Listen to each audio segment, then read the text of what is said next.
Alright, कल तक का तो आई होप सब क्लियर है ना? कल तक में तो कोई इशू नहीं है।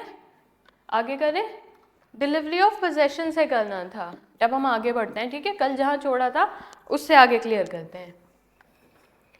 तो क्या पढ़ा था हमने कल? डिलीवरी ऑफ मतलब ये पार्टी डोनर डोनी मैंने आपको क्लियर करा दिया था। हमको डिलीवरी ऑफ पोजेशन से करना था। गुड।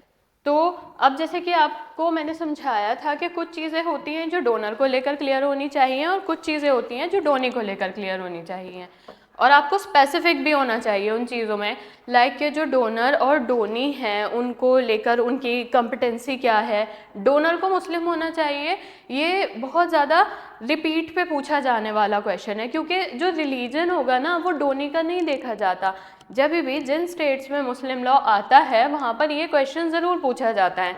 तो आपको याद रखना है कि जिसको बेनिफिट दिया जा रहा है ना उसके लिए कुछ मैटर नहीं करेगा कि वो किस रिलीजन का है, किस एज का है, वहाँ मैटर नहीं करेगा, क्योंकि समहाउ अगर आप प्रैक्टिकली भी सोचेंगे तो उसको तो बेनिफिट मिल रहा है ना। उसकी कॉम्पिटेंसी क्या, आप बेनिफिट ही उनको देते हैं जिनको आप देना चाहते हैं, वहाँ पे कॉम्पिटेंसी का इतना सवाल नहीं उठता। हाँ, जिसको दिया जा रहा है, जिसको देना है, मतलब अगर मैं अपनी कोई चीज़ दे रही हूँ और मैं अपनी चीज़ गिफ्ट कर रही हूँ तो कम से कम मुझे इतना कंटेंट होना चाहिए कि मुझे पता होना चाहिए व्हाट आई एम डूइंग। मैं अगर किसी को अपनी कोई चीज़ दे रही हूँ, कोई राइट्स दे रही हूँ, तो उस बारे में मुझको आइडिया होना चाहिए। यहाँ तक हमने क्लियर किया था। अब हमें डिलीवरी ऑफ पोजेशन से करना है, ठीक है? मेरा थोड़ा गला ख़राब है, प्लीज़ कोऑपरेट। तो डिलीवरी ऑफ पोजेशन से जैसे हम शुरू करेंगे तो सबसे पहले क्या होता है कि मैंने आपको बताया था डोनर और डोनी ही सफिशिएंट नहीं होता।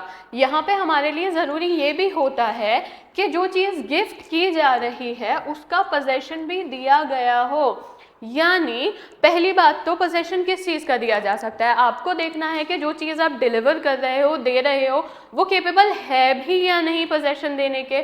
जैसे कि कल हमने डिस्कस किया था कि हम दुआ नहीं दे सकते बिकॉज वो है कि उस चीज़ का पोजेशन नहीं दे पाओगे।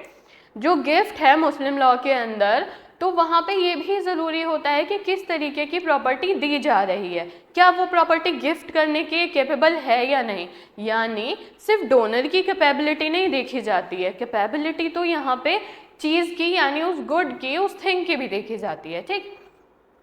डिक्लेरेशन जो है गिफ्ट का, उसका एक्सेप्टेंस है, वो तो आपने पढ़ लिया था कि डोनर डोनी करते हैं। लेकिन एक्सेप्टेंस से क्या होता है कि जो डिलीवरी ऑफ एक्चुअल पोजेशन है, मतलब मान लो आपने मुझसे कहा कि मैं आपको अपनी एक पर्टिकुलर कार या फिर घर या कोई नेकलेस गिफ्ट करना चाहता हूँ, तो ये आपकी तरफ से डिक्लेरेशन हुआ। अब मेरी साइड से क्या होगा, I must accept that particular thing, alright? मेरी साइड से उसका एक्सेप्टेंस होना चाहिए। अगर मैं उसको एक्सेप्ट करूंगी, लाइक अगर आपने बोला कि मैं आपको ये चीज़ गिफ्ट कर रहा हूँ सो एंड सो, ठीक है, तो उसका ये फर्स्ट स्टेप हुआ कि आपने डिक्लेयर किया कि मैं आपको अपनी so and so cheese gift कर रहा हूँ। तो सेकंड पे क्या आ जाएगा कि मैं एक्सेप्ट कर लूँ कि ओके कर दीजिए, ठीक है। यहाँ मैंने एक्सेप्ट नहीं करा ना, तो हाँ फिर इसकी बारी नहीं आएगी। इसकी बारी लाने के लिए यहाँ पे ज़रूरी है। अब यहाँ पे मैंने इस चीज़ को एक्सेप्ट कर लिया, now delivery of actual possession ज़रूरी है कि जो डिलीवरी होनी चाहिए उस पर्टिकुलर चीज़ की, तो उसका एक्चुअल पोजेशन देना चाहिए। अब एक्चुअल पोजेशन कैसे, अब ये क्वेश्चन आपके लिए इम्पॉर्टेंट हो जाता है, एग्जाम में काफ़ी बारी पूछा जाता है। देखिए, अगर कोई इमूवेबल प्रॉपर्टी है, लाइक कोई लैंड है या कोई चीज़ है, तो वो उठाकर तो आप उसको गिफ्ट में नहीं दे सकते हो। ये आपके एग्जाम के लिए बहुत इंपॉर्टेंट पर्सपेक्टिव है। तो वहाँ पे आप कोई ऐसा सर्टेन एक्ट करोगे जो कहीं ना कहीं इस चीज़ को साबित करेगा कि आपने एक्चुअल पोजेशन दे दिया। तो एक्चुअल पोजेशन देना इमूवेबल प्रॉपर्टी के केस में हमेशा क्या होता है कि कोई ऐसा जेस्चर, ये क्वेश्चन आता है कि इमूवेबल प्रॉपर्टी के केस में कैसे आप डिलीवर कर रहे हैं possession through out the gesture. मान लो घर है, आप इसकी कीज दे दो। रजिस्ट्रेशन तो 2 दिन का काम नहीं है ना कि आप घर का रजिस्ट्रेशन करा दोगे और सब कुछ फाइनल कर दोगे, वो तो 2 दिन में नहीं हो पाएगा। तो आप कीज हैंड ओवर कर दो, ऑलराइट? आपने कीज दे दी तो वो ऐसे हो जाएगा जैसे कि मान लीजिए आपने एक्चुअल पोजेशन दे दिया।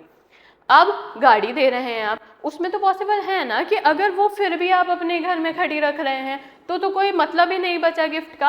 आपको उस गाड़ी को मुझे देना होगा, आप उस गाड़ी को मेरे गराज में, मेरी पार्किंग में, मेरे घर में, मेरी गली में कहीं खड़ा कर जाइए कि वो लगे कि आपने, ये देखिए ये जो डिलीवरी ऑफ एक्चुअल पोजेशन है ना, इस पर शॉर्ट नोट भी आ जाता है, ये इतना इंपॉर्टेंट है। What is actual possession? Actual possession होती क्या चीज़ है? तो एक्चुअल पोजेशन वो चीज़ होती है, ज़रूरी नहीं है हर बार आप उस चीज़ को उठाएंगे और उसको गिफ्ट कर देंगे, वो सभी केसेस में पॉसिबल नहीं होता ना। कुछ केसेस में ये भी होता है कि आप कोई ऐसा जेस्चर कर देंगे जिससे एक्चुअल पोजेशन हो जाए, ठीक है। अब सबसे पहले कंप्लीट होगा डिलीवरी ऑफ पोजेशन कब? जब आप, पहले तो एक पर्सन ने कहा कि मैं आपको ये गिफ्ट करना चाहता हूँ, दूसरे ने एक्सेप्ट कर लिया, और उसके एक्सेप्टेंस के तुरंत बाद आपने एक्चुअल पोजेशन दे दिया। ये इमीडिएट वाला जो फैक्टर है ना, ये गिफ्ट का सबसे इंपॉर्टेंट पॉइंट है। क्यों? क्योंकि अगर आप लेटर ऑन उस चीज़ को गिफ्ट करोगे या उस चीज़ को टालोगे, बाद में करोगे, तो उसकी फिर वो वैल्यू नहीं रह जाती, एटलीस्ट वो गिफ्ट तो नहीं रह जाता फिर, फ्यूचर ट्रांसफ़र वाली चीज़।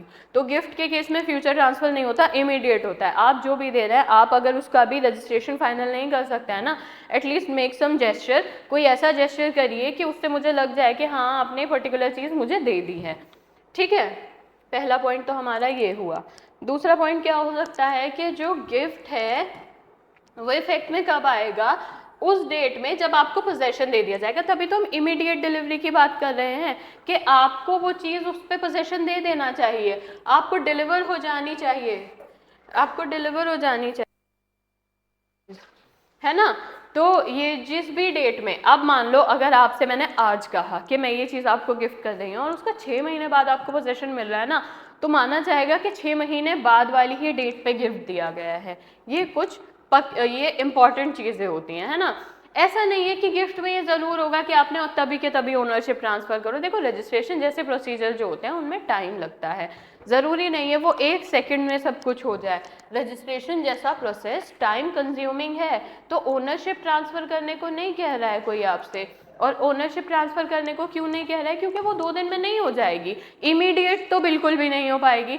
तो ऐसे केस में देखा जाता है कि चलो ओनरशिप इमीडिएटली ट्रांसफ़र नहीं हो पा रही है, कम से कम पोजेशन तो इमीडिएट दे दो, ठीक है। ये गिफ्ट के कुछ इंपॉर्टेंट पॉइंट होते हैं। अब नेचर पे नहीं डिपेंड करेगा, नेकलेस दे रहे हो आप तो नेकलेस में तो पोजेशन, उसकी ओनरशिप सब कुछ इमीडिएटली हो सकता है। लैंड दे रहे हो तो हाँ ओनरशिप लेटर ऑन जा सकती है, बट जो पोजेशन होना चाहिए वो इमीडिएट होना चाहिए, ठीक है। अब डिलीवरी को लेकर जब इतने क्वेश्चन बनते हैं, और जैसे कि मैंने आपको बताया सिर्फ इस पे भी पर्सनली शॉर्ट नोट बन जाता है, तो डिलीवरी के भी टाइप्स होते हैं। अब डिलीवरी के कैसे टाइप्स हो सकते हैं? जैसे कि मैंने आपको बताया कुछ चीज़ें होती हैं जो एक्चुअल डिलीवर की जा सकती हैं। लेट्स से कि अगर आपको मैंने गिफ्ट में फूल दिया है, तो वो फूल इमीडिएटली दिया जा सकता है आपको, उसका मैं पोजीशन दे सकती हूँ, पॉसिबल है। मैं आपको फ़ोन गिफ्ट कर रही हूँ, तो फ़ोन में मैं ना एक्चुअल आपको कि वो टेंजिबल चीज़ है, वो आप छू सकते हो, वो मूवेबल भी है, मैं 2 मिनट में मूव करके आपके हाथ में दे सकती हूँ। तो ऐसी चीज़ को एक्चुअल डिलीवरी कहते हैं। You can see the delivery, मेरे पास movable, I am gifting you this, तो ये मैं छू रही हूँ, ये मूवेबल है, मैं उठाकर आपको दे दूँगी। तो इसके केस में ना एक्चुअल डिलीवरी होती है। लेकिन कंस्ट्रक्टिव डिलीवरी भी हो सकती है, क्योंकि कई बार ऐसा है कि इमूवेबल प्रॉपर्टी है या इंटेंजिबल प्रॉपर्टी है। अब वो ऐसा नहीं होगा कि उसका कोई एक्चुअल ट्रांसफ़र हो सके, कोई घर सर पे रख के नहीं ले जा सकता आपको गिफ्ट करने। वहाँ पे जो ट्रांसफ़र होता है ना, सिंबॉलिक ट्रांसफ़र ही हो पाते हैं। कैसे? कि कोई ऐसा जेस्चर कर दोगे आपके जिसको लगे, अब जैसे घर है, ओनरशिप भी 2 मिनट में नहीं ट्रांसफ़र हो पा रही है, तो घर के केस में आप क्या करोगे कि उसकी कीज़ दे दोगे कि भाई तुम रहने लगो, धीरे धीरे इसका पोजेशन, ओनरशिप सब आपको मिल जाएगा, ठीक है। तो उसके केस में कंस्ट्रक्टिव डिलीवरी हो जाती है। अब जब ऐसा होगा कि डिलीवरी जो है पोजेशन कब एसेंशियल नहीं होती, अब पहली चीज़ तो हमने लर्न कर ली कि अगर हमारे पास गिफ्ट का क्वेश्चन आएगा तो हमको ये पता होगा कि डिलीवरी जो है वो फाइनल स्टेज है एक तरीके से गिफ्ट के फाइनल होने की। जब तक डिलीवरी नहीं तब तक गिफ्ट फाइनल नहीं। चलो समझ गए। क्या कोई ऐसी सिचुएशन भी होती है जिसमें डिलीवरी भी ज़रूरी नहीं है और गिफ्ट भी कंप्लीट हो जाता है? देखो जनरल रूल क्या है ना, जनरल रूल बताओ सबसे पहले। जनरल रूल में क्या आएगा कि मैं डोनर हूँ, मैं possession to any delivered gift must come immediately. Possession to any gift must be not based on ownership which comes through legislation. Am I right ma'am? Possession of any delivered gift, देखो शुभांग जितना मैं समझ पा रही हूँ, पहली वाली line तो मैं पहले बताती हूँ कि जो possession of any delivered gift must become immediately, हाँ ये तो है कि डिलीवर्ड गिफ्ट है, अब वो आपके घर आ गया, आप घर पे नहीं है कुछ भी, वो अलग है, आपके घर में ना तो आपके पोजेशन में माना जाएगा। तो गिफ्ट का जो पोजेशन होता है वो इमीडिएट ट्रांसफर होता है, पहला पॉइंट, ठीक है। सेकंड पार्ट आपके मैसेज का, possession to any gift must not be based on ownership, हाँ यही तो समझा रही हूँ भाई, ओनरशिप तो लेटर ऑन भी ट्रांसफर हो सकती है बाद में, हाँ तो यही तो क्लियर किया है मैंने अभी। तो चलो इस चीज़ को आगे समझते हैं। अब तो कहने का मतलब शुभांग ये है कि जो पोजेशन है ना वो तो इमीडिएट जाना ही चाहिए, ओनरशिप बाद में जा सकती है, ओनरशिप का ये है लेटर ऑन ट्रांसफर हो सकती है, पोजेशन इमीडिएट होना चाहिए, और ये इमीडिएट पोजेशन ट्रांसफर ये एक एसेंशियल कंडीशन है जो कि हम पढ़ रहे हैं, इमीडिएट ट्रांसफर, ठीक है क्लियर। तो अब हम इसका जनरल रूल समझते हैं पहले। तो जनरल रूल के हिसाब से क्या है ना कि सबसे पहले एक डोनर होगा कि जो कहेगा, डिक्लेयर करेगा कि मैं ये चीज़ गिफ्ट कर रहा हूँ आपको, ठीक है। तो सबसे पहले डोनर कहेगा कि मैं आपको ये चीज़ गिफ्ट कर रहा हूँ। दूसरी स्टेज पे डोनी कहेगा ओके कर दीजिए, एक्सेप्टेंस देगा। अभी भी गिफ्ट कंप्लीट नहीं हुआ है, अब यहाँ पे ट्रांसफर की बात आएगी, transfer of possession not ownership. Transfer of possession यहाँ पे कैसा होगा, इमीडिएट हो जाएगा। जब ये ट्रांसफर हो जाएगा तब आपका गिफ्ट कंप्लीट माना जाएगा। इस स्टेज के बाद गिफ्ट क्या हो जाएगा, कंप्लीट हो जाएगा। ऑलराइट, इस स्टेज के बाद गिफ्ट क्या हो जाएगा, कंप्लीट हो जाएगा। समझे आप मेरी बात? तो ये आपका जनरल रूल है। अगर ट्रांसफर ऑफ पोजेशन नहीं तो गिफ्ट कंप्लीट नहीं, है ना। जब भी आपका ट्रांसफर होगा तभी से गिफ्ट माना जाएगा। अब सभी लोग बताइए, शुभांग, गिन्नी, तथागत, बाकी सब जो भी ऑनलाइन है, कौन कौन है आप, शुभांग, तथागत, वरुण, पूर्वा, गिन्नी, आप यहाँ तक मुझे बताइए जनरल रूल क्लियर है ना आपको?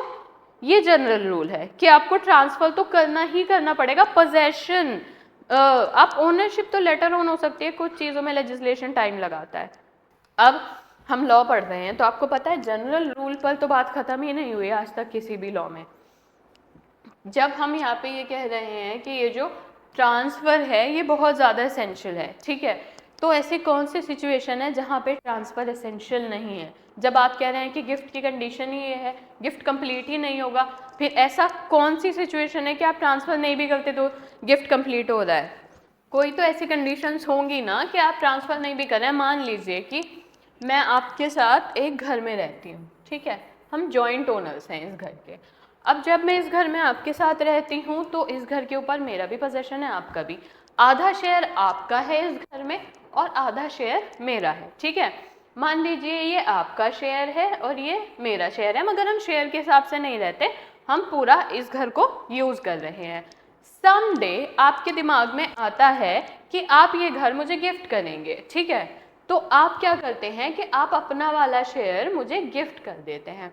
तो आपने बीइंग अ डोनर बोला कि I am gifting you this, ठीक है, आई एक्सेप्ट दिस, ठीक, I accept this particular share of yours. तो अब जब मैं इसी घर में रह रही हूँ, मेरे पोजेशन में ही है, तो आप मुझे बताइए क्या यहाँ पर ट्रांसफ़र ऑफ पोजेशन का कोई सवाल उठेगा? बिल्कुल नहीं उठेगा, वो ऑलरेडी मेरे पोजेशन में है भाई, मैं भी घर पे रह रही हूँ, वी वर जॉइंट ओनर्स, तो यहाँ पे ट्रांसफ़र की तो बात ही नहीं आ रही है ना। तो पहला पॉइंट क्या हो गया, ऑलरेडी इन माई पोजेशन या ऑलरेडी समबडीज पोजेशन। मान लीजिए आपकी कोई कार पसंद थी मुझे, तो वो मैंने आपसे ले रखी थी और मैं यूज़ कर रही थी उसको, तो समहाउ आपने मुझसे कहा कि अगर आपको ये गाड़ी इतनी ही अच्छी लगती है तो आप रख लीजिए। अब ओनरशिप गाड़ी पे किसकी है? आपकी है। उसे यूज़ कौन कर रहा है? मैं। पोजेशन किसका है? मेरा है। देखिए जो चीज़ है वो आपकी है, ओनरशिप आपकी है उस पर, पोजेशन उस पर मेरा है। तो समडे यू टेल मी कि मैं ये आपको गिफ्ट करता हूँ। अब वो मेरे ऑलरेडी पोजेशन में थी, तो जब आपने कहा मैं उस आपको गिफ्ट करता हूँ, यानी बीइंग अ डोनर आपने मुझे एक ऑफर दिया और बीइंग अ डोनी मैंने उसको एक्सेप्ट कर लिया, तो ये वाली कहानी हुए बिना यहीं पे गिफ्ट कंप्लीट हो गया। जनरल रूल के हिसाब से आपके ऑफर और मेरे एक्सेप्टेंस के बाद गिफ्ट कंप्लीट नहीं होता है, ट्रांसफर ऑफ पोजेशन के बाद, ट्रांसफर डिलीवरी एक्चुअल पोजेशन के बाद गिफ्ट कंप्लीट होता है। लेकिन ये उस जनरल रूल का एक्सेप्शन है। और एक्सेप्शन क्या है कि अगर आपने मुझे किसी चीज़ को लेकर ऑफर किया, राइट, कि मैम आप ये सो एंड सो चीज़ आप ही रख लीजिए, कार है जैसे कि, और मैंने एक्सेप्ट कर लिया कि चलिए ठीक है मैं रख लेती हूँ ये पर्टिकुलर चीज़, तो यहाँ ये दोनों सिनेरियो देखिए, यहाँ वो जो कार थी, वो जो पर्टिकुलर चीज़ थी वो मेरे पोजेशन में थी, है ना। अब जब वो चीज़ एक्चुअली मेरे पोजेशन में है तो वहाँ पे पोजेशन को ट्रांसफ़र करने की तो बात ही नहीं आई। यहाँ पे ट्रांसफ़र ऑफ पोजेशन जैसा कोई सवाल उठता ही नहीं है। Are you getting me? यहाँ पे आपने कहा कि आप रख लीजिए और मैंने कहा ओके, तो यहीं आपका गिफ्ट कंप्लीट हो गया है जनरल रूल के ऊपर।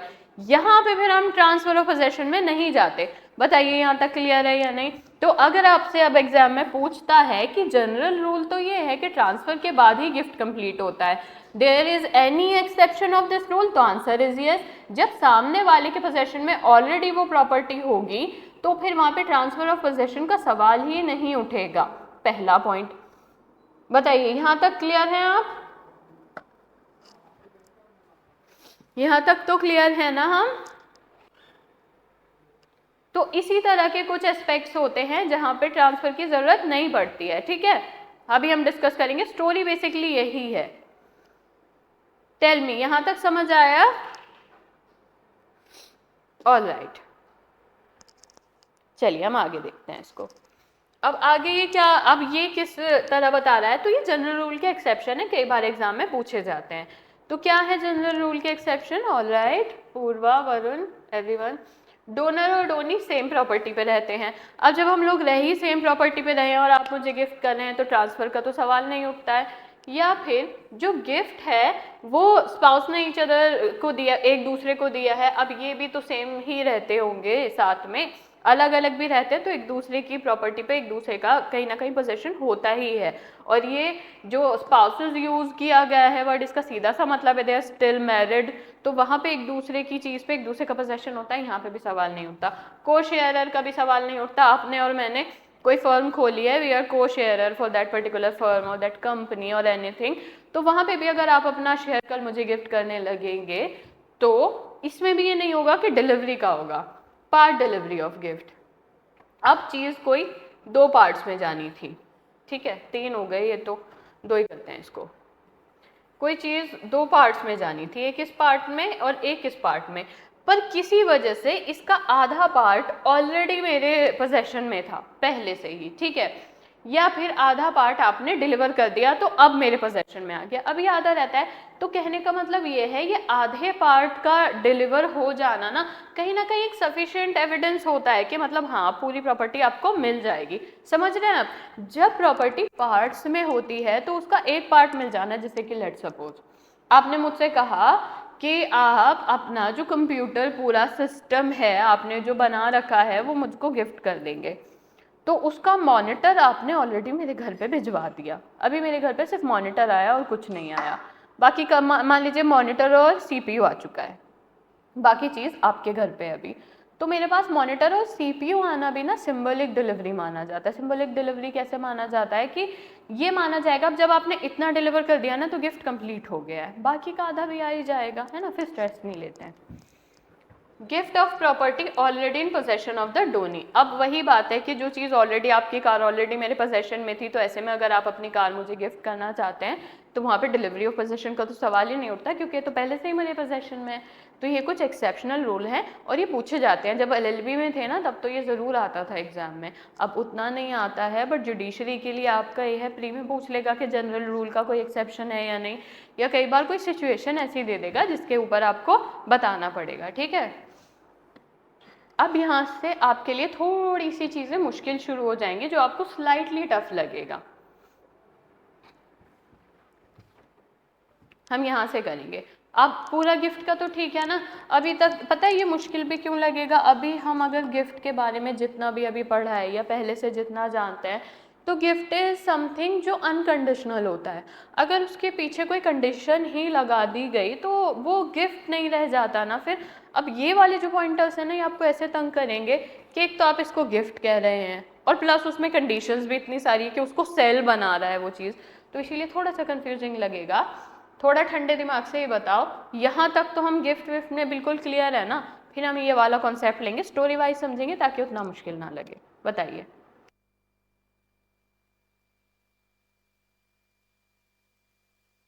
जनरल प्रोविजन जितने भी अभी तक गिफ्ट में पढ़े, देखो गिफ्ट से भी क्वेश्चन ज़रूर बन जाता है और इन दोनों से तो बिल्कुल आ जाता है ना। हम ऐसे करके करेंगे जो आपको ज़्यादा टफ ना लगे। ऑलराइट, शुभांगिनी, तथागत, वरुण, चलिए ठीक है। अब हम लोग ना इसको थोड़ा सा ऐसे, अब सबसे पहली चीज़ जो आपने पढ़ी है, जो हमको पता है जनरली क्या कहा जाता है कि गिफ्ट की ना कोई कंसिडरेशन नहीं होती। अगर कंसिडरेशन ही होने लगेगी तो वो सेल नहीं हो जाएगा, फिर क्या फ़र्क रह जाएगा गिफ्ट में और सेल में। अब पहला पॉइंट तो ये है। और कल भी हमने ये बात करी थी कि आप अगर गिफ्ट कर रहे हो तो आप मुझसे ये तो नहीं कहोगे ना कि इसको यूज़ कर लो और इस पर कंस्ट्रक्शन मत करना, इसको बेचना मत, आगे कंडीशन लगाओगे, या फिर आप ऐसे कहोगे कि अगर आपने ये काम किया ना तो मैं आपको गिफ्ट दूंगा। तो ये सारी चीज़ें गिफ्ट में जनरली नहीं आती हैं। इसीलिए जब मैंने आपको इंग्लिश लॉ वाला प्रिंसिपल बताया था ना, इंग्लिश लॉ इस तरीके की चीज़ों को नहीं मानता। इंग्लिश लॉ स्लाइटली बिना कंसिडरेशन के आपको अगर मैं कोई चीज़ गिफ्ट करूँगी, वो चीज़ गवर्न ही गिफ्ट के हिसाब से तब होगी जब वो अनकंडीशनल होगी। ठीक, अब कंडीशनल गिफ्ट पे आते हैं। एक होता है हिबा बिल इवाज, इसको तोड़ के पढ़ो तभी याद रहेगा एग्जाम में, क्योंकि एग्जाम में सीधा सीधा पूछ लेगा हिबा बिल इवाज क्या होता है। अब क्या होता है हिबा बिल इवाज, तो अलग अलग करके हम समझते हैं। हिबा तो आपको पता है कि गिफ्ट है ना। अब इवाज, इवाज है कंसिडरेशन।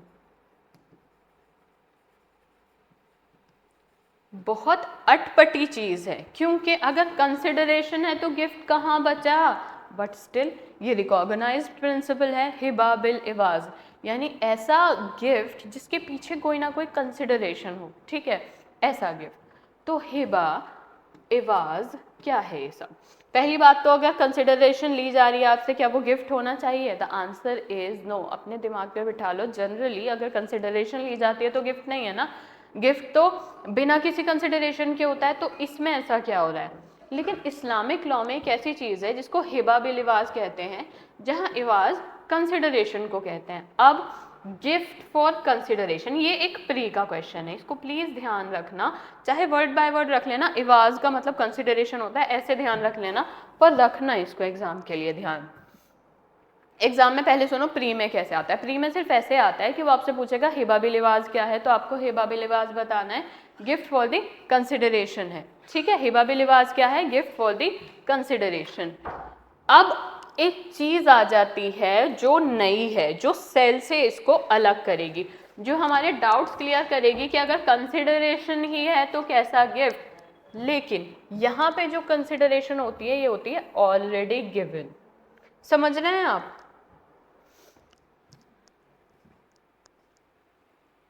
Yes Tathagat, good. ठीक है, ऑलरेडी गिवन यानी सबसे पहले एक हिबा है,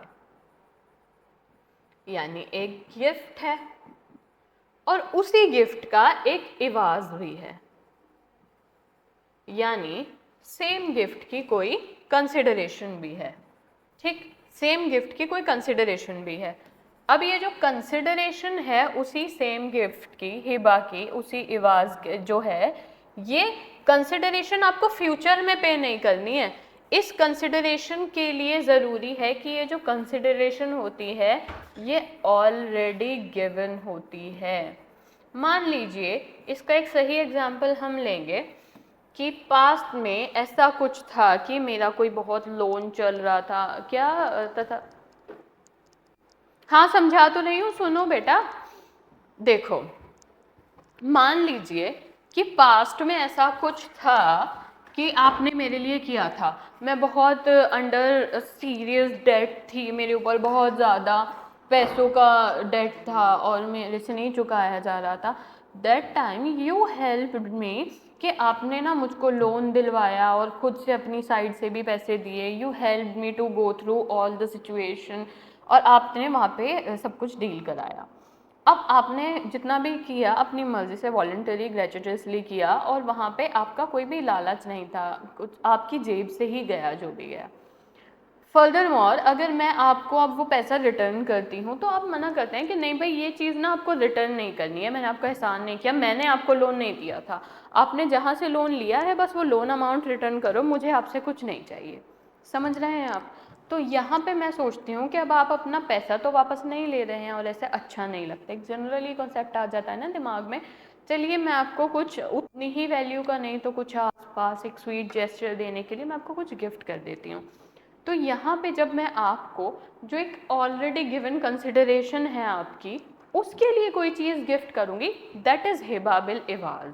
वहाँ पे कंसिडरेशन है, कंसिडरेशन आप ऑलरेडी दे चुके हैं मुझे, और ये तो एक छोटा सा वो था एग्जाम्पल।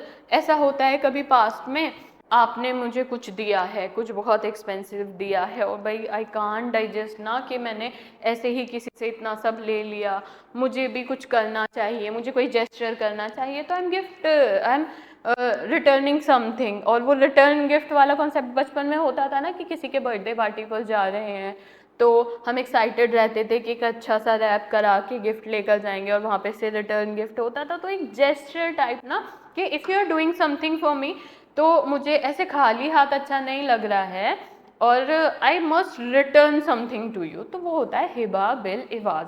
तो यहाँ पे consideration is not actually that consideration that I am purchasing something from you.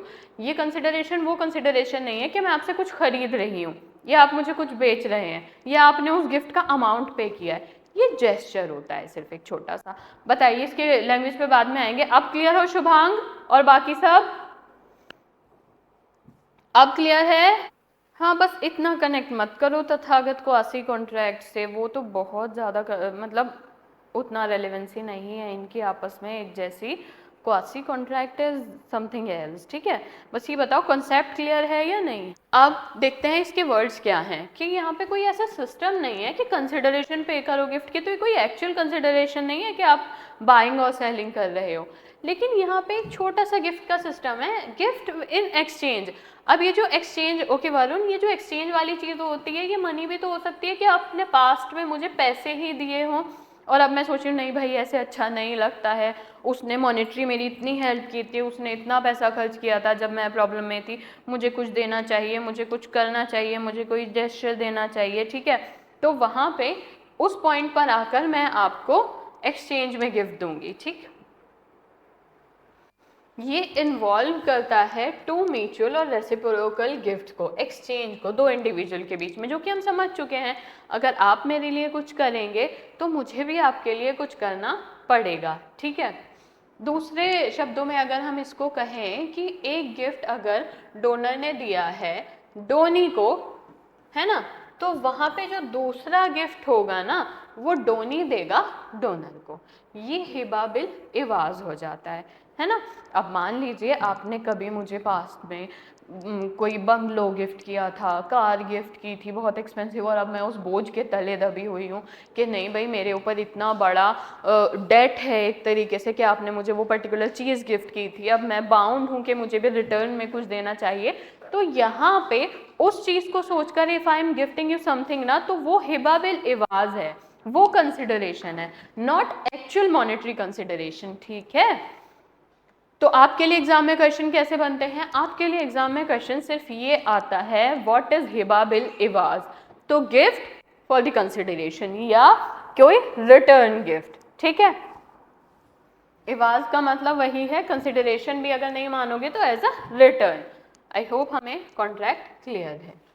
तो सेल नहीं है ये एक्चुअल टर्म में, लेकिन जो पहले डोनी की साइड से दिया, डोनर की, जैसे डोनर ने अभी डोनी को गिफ्ट करना है तो हो सकता है जो उसे पहले मिला था वो मनी भी हो सकता है पास्ट में आपने मुझे मनी भी दिया हो और उस मनी के बदले अब मुझे लग रहा हो कि मुझे आपको गिफ्ट करना चाहिए, पैसे तो आप एक्सेप्ट करेंगे नहीं। अगर आपने पास्ट में मेरी हेल्प की थी और मैं चाहती हूँ कि आपने मेरे ऊपर जितना पैसा लगाया है अब मैं आपके पैसे आपको रिटर्न कर दूँ, तो आप पैसे तो मुझसे लेंगे नहीं, ये तो मैं जानती हूँ। तो मेरे दिमाग में क्या आता है कि मैं आपको कुछ अच्छा सा गिफ्ट कर देती हूँ, कम से कम मेरे सर से बोझ उतरेगा कि आपने मुझे मेरे ऊपर इतना पैसा लगाया है। और ये ठीक, ये एक लेजिट एग्जाम्पल है इस चीज़ का।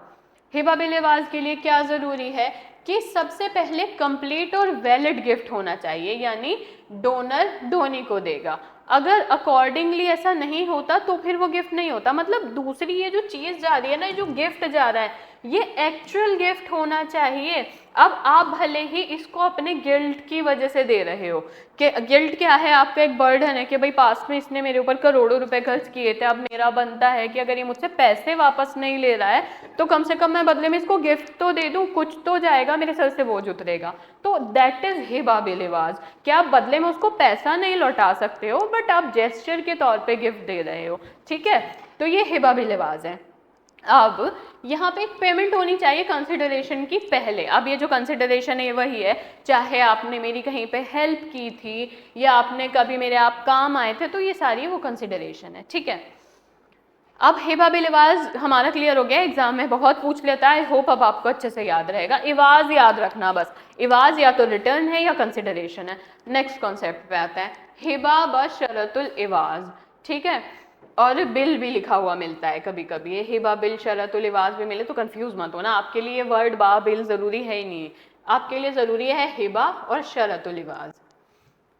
अब ये क्या चीज है, पहला वाला क्लियर हो गया है, तो हिबा तो यहाँ पे हिबा ही है, that is gift.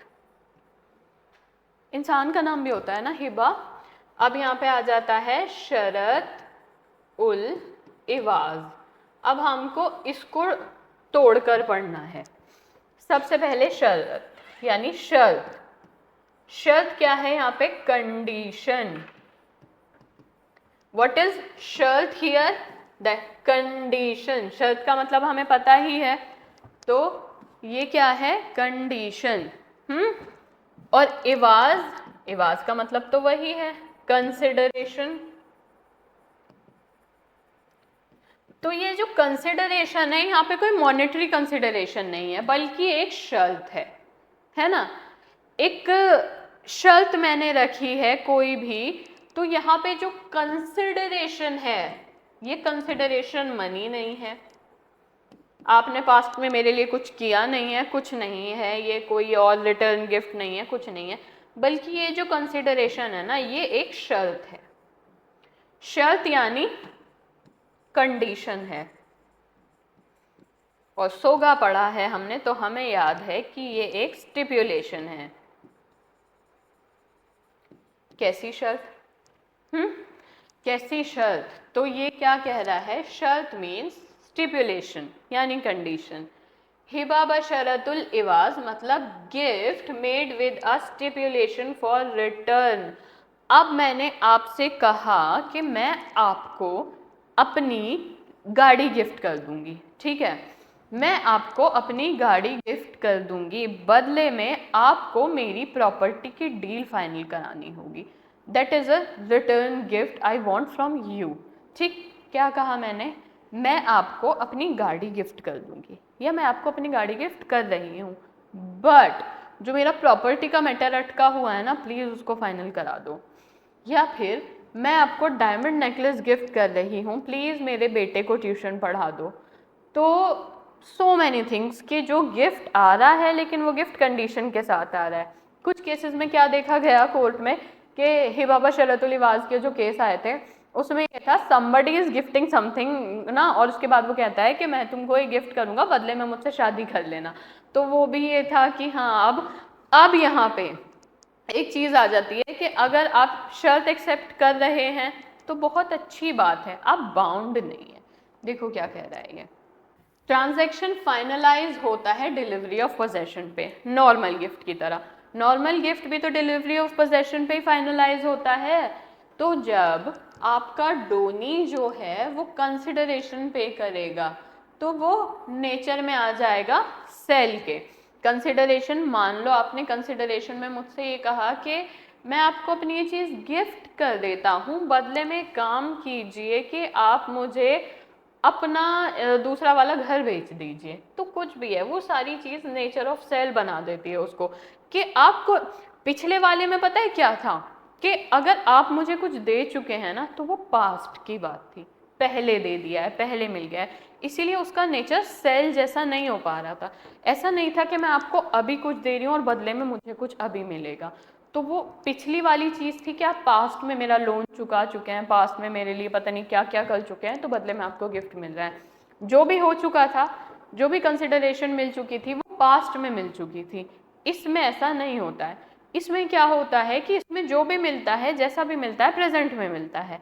Alright, getting me, यहाँ पे आपको जो मिलेगा, जैसा मिलेगा। आज आपको गिफ्ट मिला है ना, तो आपको शर्त के साथ गिफ्ट मिला है, बाबा शरत व लिबास। आपको गिफ्ट के साथ मिली है एक शर्त कि हाँ ठीक है, मेरी वॉच ले लो, लेकिन बदले में तुमको अपना पियानो मुझे बेचना पड़ेगा। ऐसी सारी चीजें। अब क्या पढ़ेंगे हम इसके बारे में, इसके एसेंशियल थोड़ा और बेहतर समझ में आएगा। क्या जरूरी है, सबसे पहले तो एक डिलीवरी ऑफ पोजेशन। अब जो आपका डोनर है वो गिफ्ट दे रहा है, क्या दे रहा है, गिफ्ट दे रहा है। किसको दे रहा है गिफ्ट, डोनी को दे रहा है ना। जो आपका डोनर है वो गिफ्ट दे रहा है डोनी को। अब इस गिफ्ट का तो सबसे पहले पॉइंट पे आप पोजेशन डिलीवर कराओ, अगर आपको ये गिफ्ट पूरा कराना है तो। पोजेशन डिलीवर करा दिया, ठीक है। अब इस पोजेशन डिलीवर के साथ मिली आपको मेरी तरफ से एक कंडीशन, कि मैं इस कार का पोजेशन तो आपको डिलीवर करा रही हूँ, लेकिन मेरी कंडीशन है, कोई भी चीज़ में आपको अपना घर मुझे बेचना पड़ेगा, ठीक है। अब अगर आपने नहीं भेजा घर और ये पोजेशन डिलीवर हो रहा है, आपने मना कर दिया शर्त मानने से मेरी, मैं रोक दूंगी ये पोजेशन। नहीं मिल रहा आपको गिफ्ट, क्यों नहीं मान रहे हो मेरी कंसिडरेशन, नहीं मानेंगे आप अगर कंडीशन, तो मैं ये आपको रोक दूंगी, मैं नहीं भेजूंगी अपना गिफ्ट। लेकिन अगर आप मेरी कंडीशन मान रहे हो तो किसी भी हाल में मैं ये पोजेशन डिलीवरी का नहीं रोक सकती। जैसे ही आपने मेरी कंडीशन मान लिया, फुलफिल कर ली ना, वैसे ही ये गिफ्ट इररिवोकेबल हो जाता है, फाइनल माना जाता है, और जो चीज़ आपको मिलने वाली थी, जिसका पोजेशन डिलीवर हो रहा था, वो भी फाइनलाइज हो जाती है, ठीक है। अब जो ट्रांजैक्शन कंप्लीट कब होता है, पहले क्या जनरल गिफ्ट में क्या होता था कि जब डिलीवरी हो जाती है, जब ट्रांजैक्शन कंप्लीट होता है। यहाँ पे जब इवाज पूरा कर दिया जाता है, यानी ये वाली जो कंसिडरेशन थी ना, जो आपसे रखी गई, सॉरी कंडीशन थी ना, जो आपके लिए रखी गई थी, आपने वो पूरी कर दी, ये गिफ्ट तब पूरा होगा। ये एग्जाम का भी क्वेश्चन है, उसमें वो आपसे क्या पूछेगा प्री में, कि हिबा व शरतुल इवाज में जो ट्रांसफ़र है वो कब कंप्लीट माना जाता है। ऑप्शन ए, जब आपकी जो प्रॉपर्टी है जब आपको डिलीवर कर दी जाती है। तो ये रूल जनरल रूल है, जनरल रूल में, जनरल हिबा में जब आपको प्रॉपर्टी डिलीवर कर दी जाती है तब फाइनल माना जाता है, पहला पॉइंट। दूसरे पॉइंट में क्या माना जाता है कि जब सेकेंड चीज़ आती है, जब जो डिलीवरी हुई है, पोजेशन डिलीवर हुआ है, वो भी पूरी तरीके से नहीं हुआ है अगर, तो क्या माना जाएगा कि भाई अगर आपको जो डिलीवर कराया जाना था अभी पूरा नहीं हुआ है और अभी आपने हाँ ना भी नहीं कहा है कंडीशन पे, फिर आप सडनली कहते हो हाँ ठीक है मुझे आपकी कंडीशन मंजूर है तो मैं आपको डिलीवर करा देती हूँ, क्या मेरे आपको कार डिलीवर कराने से गिफ्ट कंप्लीट हो गया? Answer is no. तो ऑप्शन में भी आपको ये देखना है कि जब तक जो शर्त रखी गई थी, नाम क्या है, हिबा शरत लिबास, तो जब तक वो शर्त नहीं पूरी हुई है तब तक आपका गिफ्ट कंप्लीट नहीं हुआ है। अगर आपको जो कार मिल रही थी ना गिफ्ट में, अगर आपको वो कार भी मिल गई है गिफ्ट में, तभी भी गिफ्ट कंप्लीट नहीं माना जाता, इरिवोकेबल नहीं माना जाता। मैं आपसे अपनी कार वापस मांग लूंगी अगर डिलीवर हो भी गई है तो, ठीक है, मैं वापस ले लूंगी। आपको कंडीशन फुलफिल करनी है। हाँ, एक बार चलो मान लो आपको कार डिलीवर हो गई और मैंने आपसे कंडीशन रखी थी कि आपको बदले में मेरे बेटे को ट्यूशन पढ़ाना है, और मेरे बेटे को आपने ट्यूशन पढ़ाने के लिए हाँ कर दी और वो आपके पास पढ़ने के लिए जाने लगा। फर्स्ट डे वो आपके पास गया ना, वहाँ पे आपका हिबा बशरतुल लिबास कंप्लीट हो गया, गिफ्ट इज फाइनल नाउ। थोड़ा टफ है और इम्पॉर्टेंट है, एग्जाम में बहुत आता है, क्योंकि एग्जामिनर को ऐसे कॉन्सेप्ट पसंद है जो बच्चों को समझना है। देखो समझो इसको, मैं हूं डोनर, मैं आपको गिफ्ट कर रही हूँ एक कार, है ना, प्लस मेरी एक शर्त है, क्योंकि ये हिबाबा शरतुल इवाज है, मेरी एक शर्त है जिसको हम कंडीशन कहेंगे, ठीक है। अब मेरी कंडीशन आपसे ये है कि मैं आपको कार तो गिफ्ट कर दूंगी, बदले में आपको मुझे जैसे मान लो कि अपनी रिंग देनी पड़ेगी, जो भी आपकी रिंग है, चाहे उसकी कॉस्ट कुछ भी है, मैंने आपसे बोला कि आपको मुझे अपनी रिंग देनी पड़ेगी। और अब 2 पॉइंटर्स आएंगे, ये डोनर की साइड से हुआ है सब, डोनर ने ही प्रॉपर्टी बताई, क्या देगा वो आपको, कार। क्यों देगा, शर्त है उसकी एक, क्या शर्त है, रिंग। अभी तक पिक्चर में डोनी तो नहीं है, इस शर्त के बाद आ गया डोनी पिक्चर में। अब डोनी क्या करेगा, या तो हाँ कहेगा या ना कहेगा। या तो डोनी मना कर सकता है, नहीं भाई मैं तो नहीं दे रहा अपनी रिंग, नहीं चाहिए मुझे तुम्हारी कार, ये कहेगा तो बात ही खत्म, आगे कुछ बढ़ ही नहीं रहा है, ना कोई हिबाबा शरतुल लिवाज है ना कुछ है, यही बात खत्म हो जाती है। लेकिन अगर डोनी कहेगा ओके टेक माई रिंग, मैं आपको अपनी रिंग दे दूंगा और आप मुझे अपनी कार दे दीजिए। अब डोनी के यस के बाद क्या होगा, डोनी के यस के बाद होगा ट्रांसफर ऑफ पोजेशन। किस चीज का, गिफ्ट का। और गिफ्ट रिंग नहीं है, ये कंडीशन है, यहाँ पे ये शर्त मानी जा रही है, रिंग गिफ्ट नहीं है। गिफ्ट कौन है, गिफ्ट है आपकी कार। तो किसका ट्रांसफर ऑफ पोजेशन होगा, गिफ्ट का, विच इज कार। अब कार मैंने आपको भेज दी और कार आपके घर पहुंच गई, क्या गिफ्ट कंप्लीट हुआ, अभी तक गिफ्ट कंप्लीट है, answer is no, gift is not complete yet. यहां तक कि ट्रांसफर ऑफ पोजेशन के बाद भी, गिफ्ट का ट्रांसफर ऑफ पोजेशन होने के बाद भी गिफ्ट कंप्लीट नहीं है। गिफ्ट का ट्रांसफर कब कंप्लीट है, अब जब आपको कार मिल गई है ना, तो जिस रिंग की बात हुई थी, जो कि गिफ्ट नहीं है शर्त है, आपको अगर सिचुएशन बेस्ड क्वेश्चन मिलेगा ना, तो अब मैं आपको इतना समझा के इतना तो एक्सपेक्ट कर रही हूँ कि आपको शर्त में और गिफ्ट में फर्क करना आएगा। जो हमारी सिनेरियो है उसमें कार है गिफ्ट, रिंग गिफ्ट नहीं है, रिंग कंसिडरेशन है, ठीक है। तो यानी अब जब आप मुझे ये रिंग आकर दे जाओगे या किसी से भिजवा दोगे, मुझे मिल गई, किसको मिल गई, डोनर को रिंग मिल गई, हाँ अब कंप्लीट हुआ है गिफ्ट, ठीक है। तो अगर एमसीक्यू में आपको सिचुएशन देके पूछेगा, कैसे भी पूछेगा, आपको बहुत अवेयर रहना है।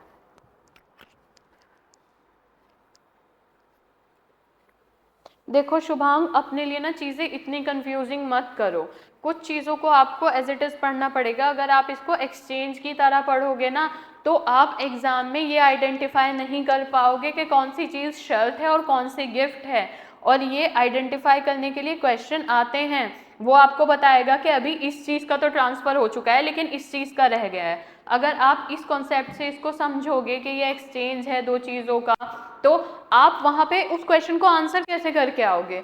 कॉन्सेप्ट को कॉन्सेप्ट की तरह ही समझो, यहाँ पे दो चीज़ें एग्जिस्ट करेंगी, एक गिफ्ट करेगा और एक शर्त करेगा। आपको कॉन्सेप्चुअल क्वेश्चन मिलेगा, आपसे वो बोलेगा कि ये पर्टिकुलर, वो गिफ्ट और कंसिडरेशन कहेगा ही नहीं, वो शुरू में बता देगा बस आपको, बाद में वो आपसे क्या कहेगा कि कार डिलीवर हो गई है, क्या गिफ्ट कंप्लीट हो गया है। तो आपको फिगर आउट करना पड़ेगा कि कौन सी चीज़ मतलब, और मान लो लेट सपोज जो लैंड वो देने वाला था, जो गिफ्ट था वो डिलीवर नहीं हुआ है, लेकिन शर्त पूरी कर दी गई है, जो शर्त वाली चीज़ थी वो थी, तो आपको क्या समझ आएगा कि शर्त पूरी हो गई है। कई बार अकॉर्डिंगली आपको लिख कर भी आना पड़ेगा। तो both the things should be complete, कि गिफ्ट का ट्रांसफर डन, शर्त डन, तब वो गिफ्ट कंप्लीट हो चुका है। Are you getting me. अब सब बताएंगे, क्योंकि देखो ये हिबाब लिवाज और हिबाब शरत लिवाज, ये बहुत घटिया से टॉपिक्स हैं और ये बहुत देखने मिलते हैं एग्जाम में। शुभांग, तथागत, वरुण, पूर्वा, गिनी, एक एक मुझे बताओ कि अब कोई कंफ्यूजन तो नहीं है। सिर्फ आपको आइडेंटिफाई करना है कौन सी चीज़ शर्त है और कौन सी चीज़ गिफ्ट है। This is very important for us. चीज़ में क्या हो रहा है, पहले वाले में सिर्फ कंसिडरेशन है जो आपने पास्ट में की थी। देखो एक चीज़ ये अपनी कॉपी पे ड्रॉ कर लेना जो आपको एग्जाम में काम आएगा। हिबा बिल इवाज और एक हो जाएगा हिबा बा शरतुल इवाज। ठीक, ये आप अपनी नोटबुक में एक डिस्टिंक्शन करेंगे। इसमें क्या होगा, इवाज यानी सिर्फ एक गिफ्ट के लिए एक कंसिडरेशन है, लेकिन ये कंसिडरेशन कैसे है, ये पास्ट में ऑलरेडी फुलफिल हो चुकी है। तो अब प्रेजेंट में इसको मिलाकर नहीं लिखती, कंफ्यूज हो जाओगे। तो अब प्रेजेंट में इसको कुछ, अब प्रेजेंट में कोई ज़रूरत नहीं है इसके लिए कुछ करने की।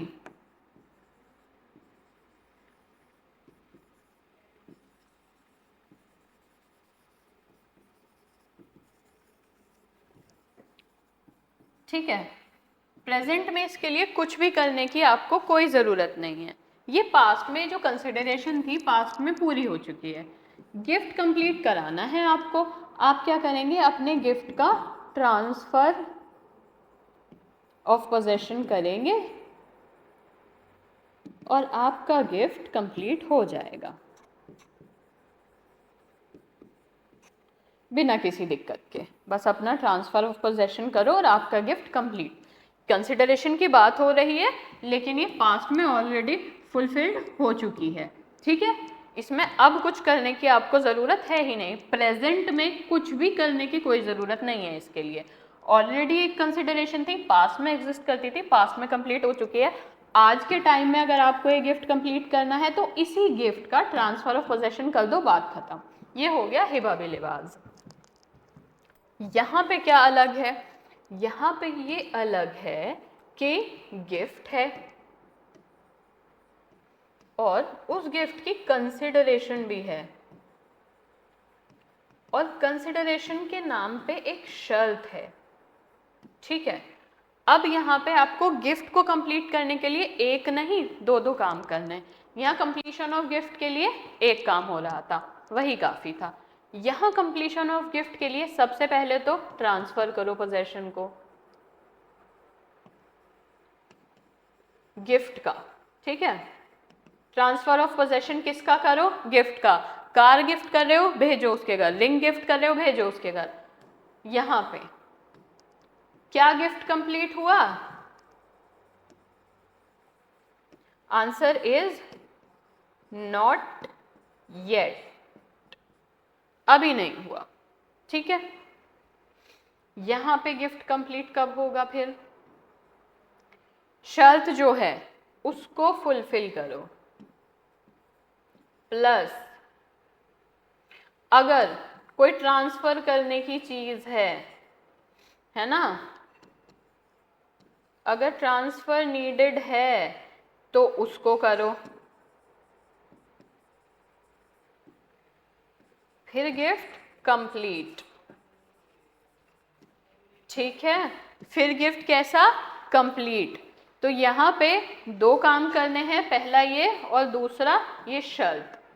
ठीक है, गिफ्ट को कंप्लीट करने के लिए वहाँ पे सिर्फ एक काम करना है और गिफ्ट कंप्लीट। यही एमसीक्यू में आता है कि इस साइड पे गिफ्ट कब कंप्लीट माना जाता है और इस साइड पे गिफ्ट कब कंप्लीट माना जाता है। बताओ, डिफरेंशिएशन भी क्लियर।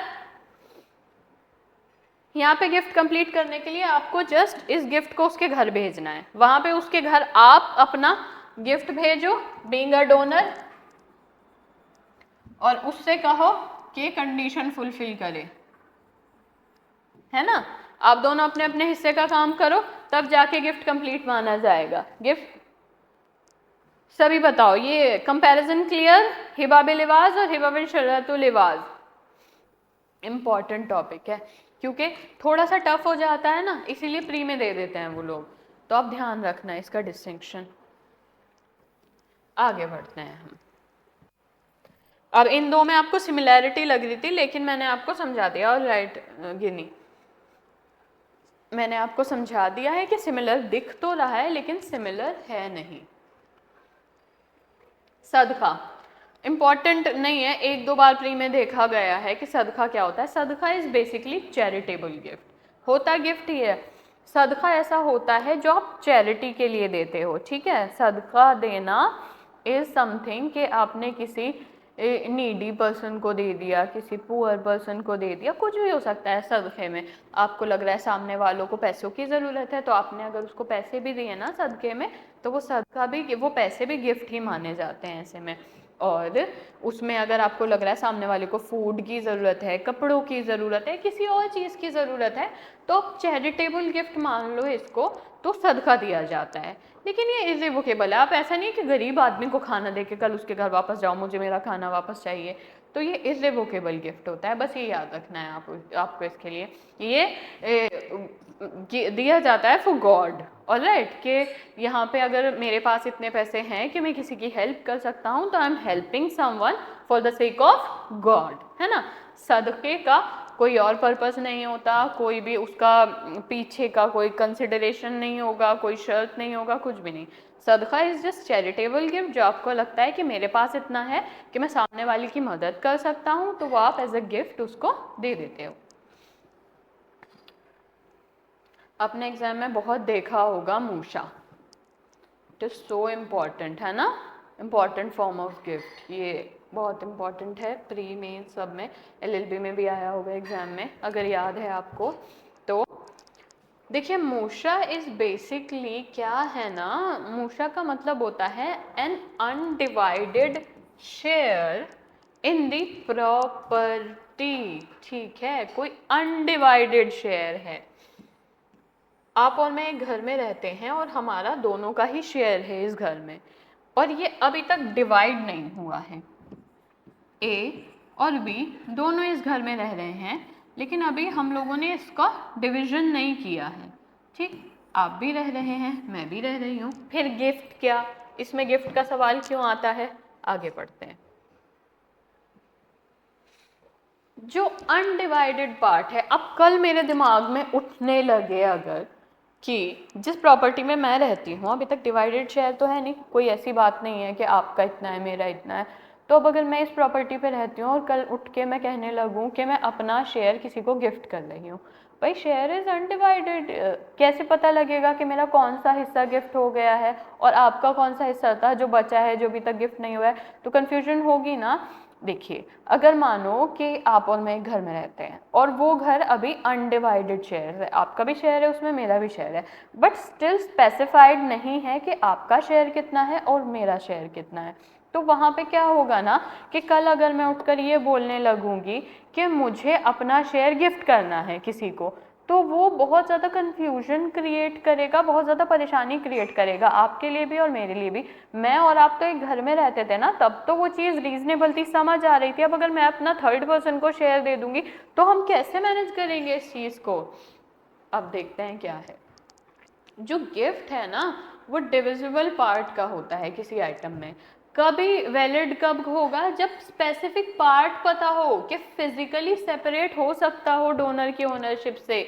अभी तक वो चीज़ अनडिवाइडेड है, आपको नहीं पता आपका शेयर कितना है, मुझे नहीं पता मेरा शेयर कितना है, और उठा के मैंने बोल दिया नहीं नहीं मैं अपना शेयर सो एंड सो को गिफ्ट कर रही हूँ, यहाँ पे क्रिएट होती है प्रॉब्लम, दैट इज मूशा। अब इस प्रॉब्लम का हल क्या होता है कि भाई अगर हम दोनों इस घर में रह रहे थे और ये आपका भी उतना था मेरा भी उतना था, लेकिन अभी तक ये अनडिवाइडेड था, तो डिवाइड करो अब उसको, उसमें पार्ट बताओ कि ये पार्ट आपका है ये मेरा है, फिर जब तभी गिफ्ट होगा, कभी हो पाएगा जब वो डिविजिबल पार्ट का पता लग जाएगा कि हाँ भाई ये स्पेसिफिक पार्ट है, ये मेरा पार्ट है ये आपका पार्ट है, तो मैं अपना पार्ट गिफ्ट करूं कुछ भी करूं, तब हो सकता है जब वो सेपरेट किया जा रहा है। जब तक वो सेपरेट नहीं हो रहा है तब तक नहीं होगा कुछ भी ऐसे में। तो इस बारे में क्या कहा जाता है कि जो गिफ्ट होता है इंडिविजिबल आइटम का, कि जो डिवाइड नहीं हो पा रहे हैं, वो वैलिड तो होता है, लेकिन क्या होगा फिर कोओनरशिप हो जाती है उस प्रॉपर्टी की। मान लो एक स्विमिंग पूल था, घर तो छोड़ दो, घर तो फिर भी डिवाइड हो जाता है, एक स्विमिंग पूल है, और उस पे आपकी और मेरी दोनों की ओनरशिप है, वो आपका भी उतना है और मेरा भी उतना है, ठीक है। अब उस पे जो भी चीज़ होती है ना, मतलब जितना भी सारा इशू बनता है, जैसे लेट मी क्लियर, ये स्विमिंग पूल है, तो ये स्विमिंग पूल यहाँ पे आपका है और यहाँ पे मेरा है, ठीक है। अब यहाँ पे ऐसा तो नहीं है कि इतना आपका इतना मेरा, डिवाइड हो ही नहीं सकता। स्विमिंग पूल में अंदर जाने वाली स्टेयर्स इस साइड पे है मान लो, अब ये सामने वाला क्या हमेशा कूद कर जाएगा इसमें, तो ये इनडिविजिबल है कहीं ना कहीं स्विमिंग पूल, आप उसको ना डिवाइड नहीं कर सकते। अब अचानक से ए के दिमाग में पता नहीं क्या उठा, उसने बोला कि मैं अपना शेयर ना जो है सी को दे दूंगा। भाई ये डिवाइड नहीं हो पाएगा, तो जब ये डिवाइड नहीं हो पाएगा ना तो ये गिफ्ट हो जाएगा, लेकिन इसको मूशा कहा जाएगा, है ना। और मूशा क्यों कहा जाएगा, क्योंकि फिर ये जो पिक्चर में सी आ गया, तो अब हम क्या करेंगे, एक सही तरीका यही होता है मूशा को देने का कि हम खुद से ए को पिक्चर से हटा देंगे और एक ही जगह पर लाकर किसको खड़ा कर देंगे, सी को खड़ा कर देंगे एक ही जगह पर लाकर, ठीक है। तो अब जो ये जॉइंटली किसके कंट्रोल में होगा, को ओनरशिप हो जाएगी सी और बी की, अगर ये इनडिविजिबल भी है। ऐसा नहीं है कि गिफ्ट वॉइड हो जाएगा, कुछ टर्म में इस चीज़ को ऐसे करा, शुरू में क्या होने लगा था कि अगर इनडिविजिबल है तो उसको वॉइड कर देते थे, तो इट इज़ नॉट वॉइड, ऐसा होगा कि को ओनरशिप हो जाती है और जॉइंट ओनरशिप हो जाती है।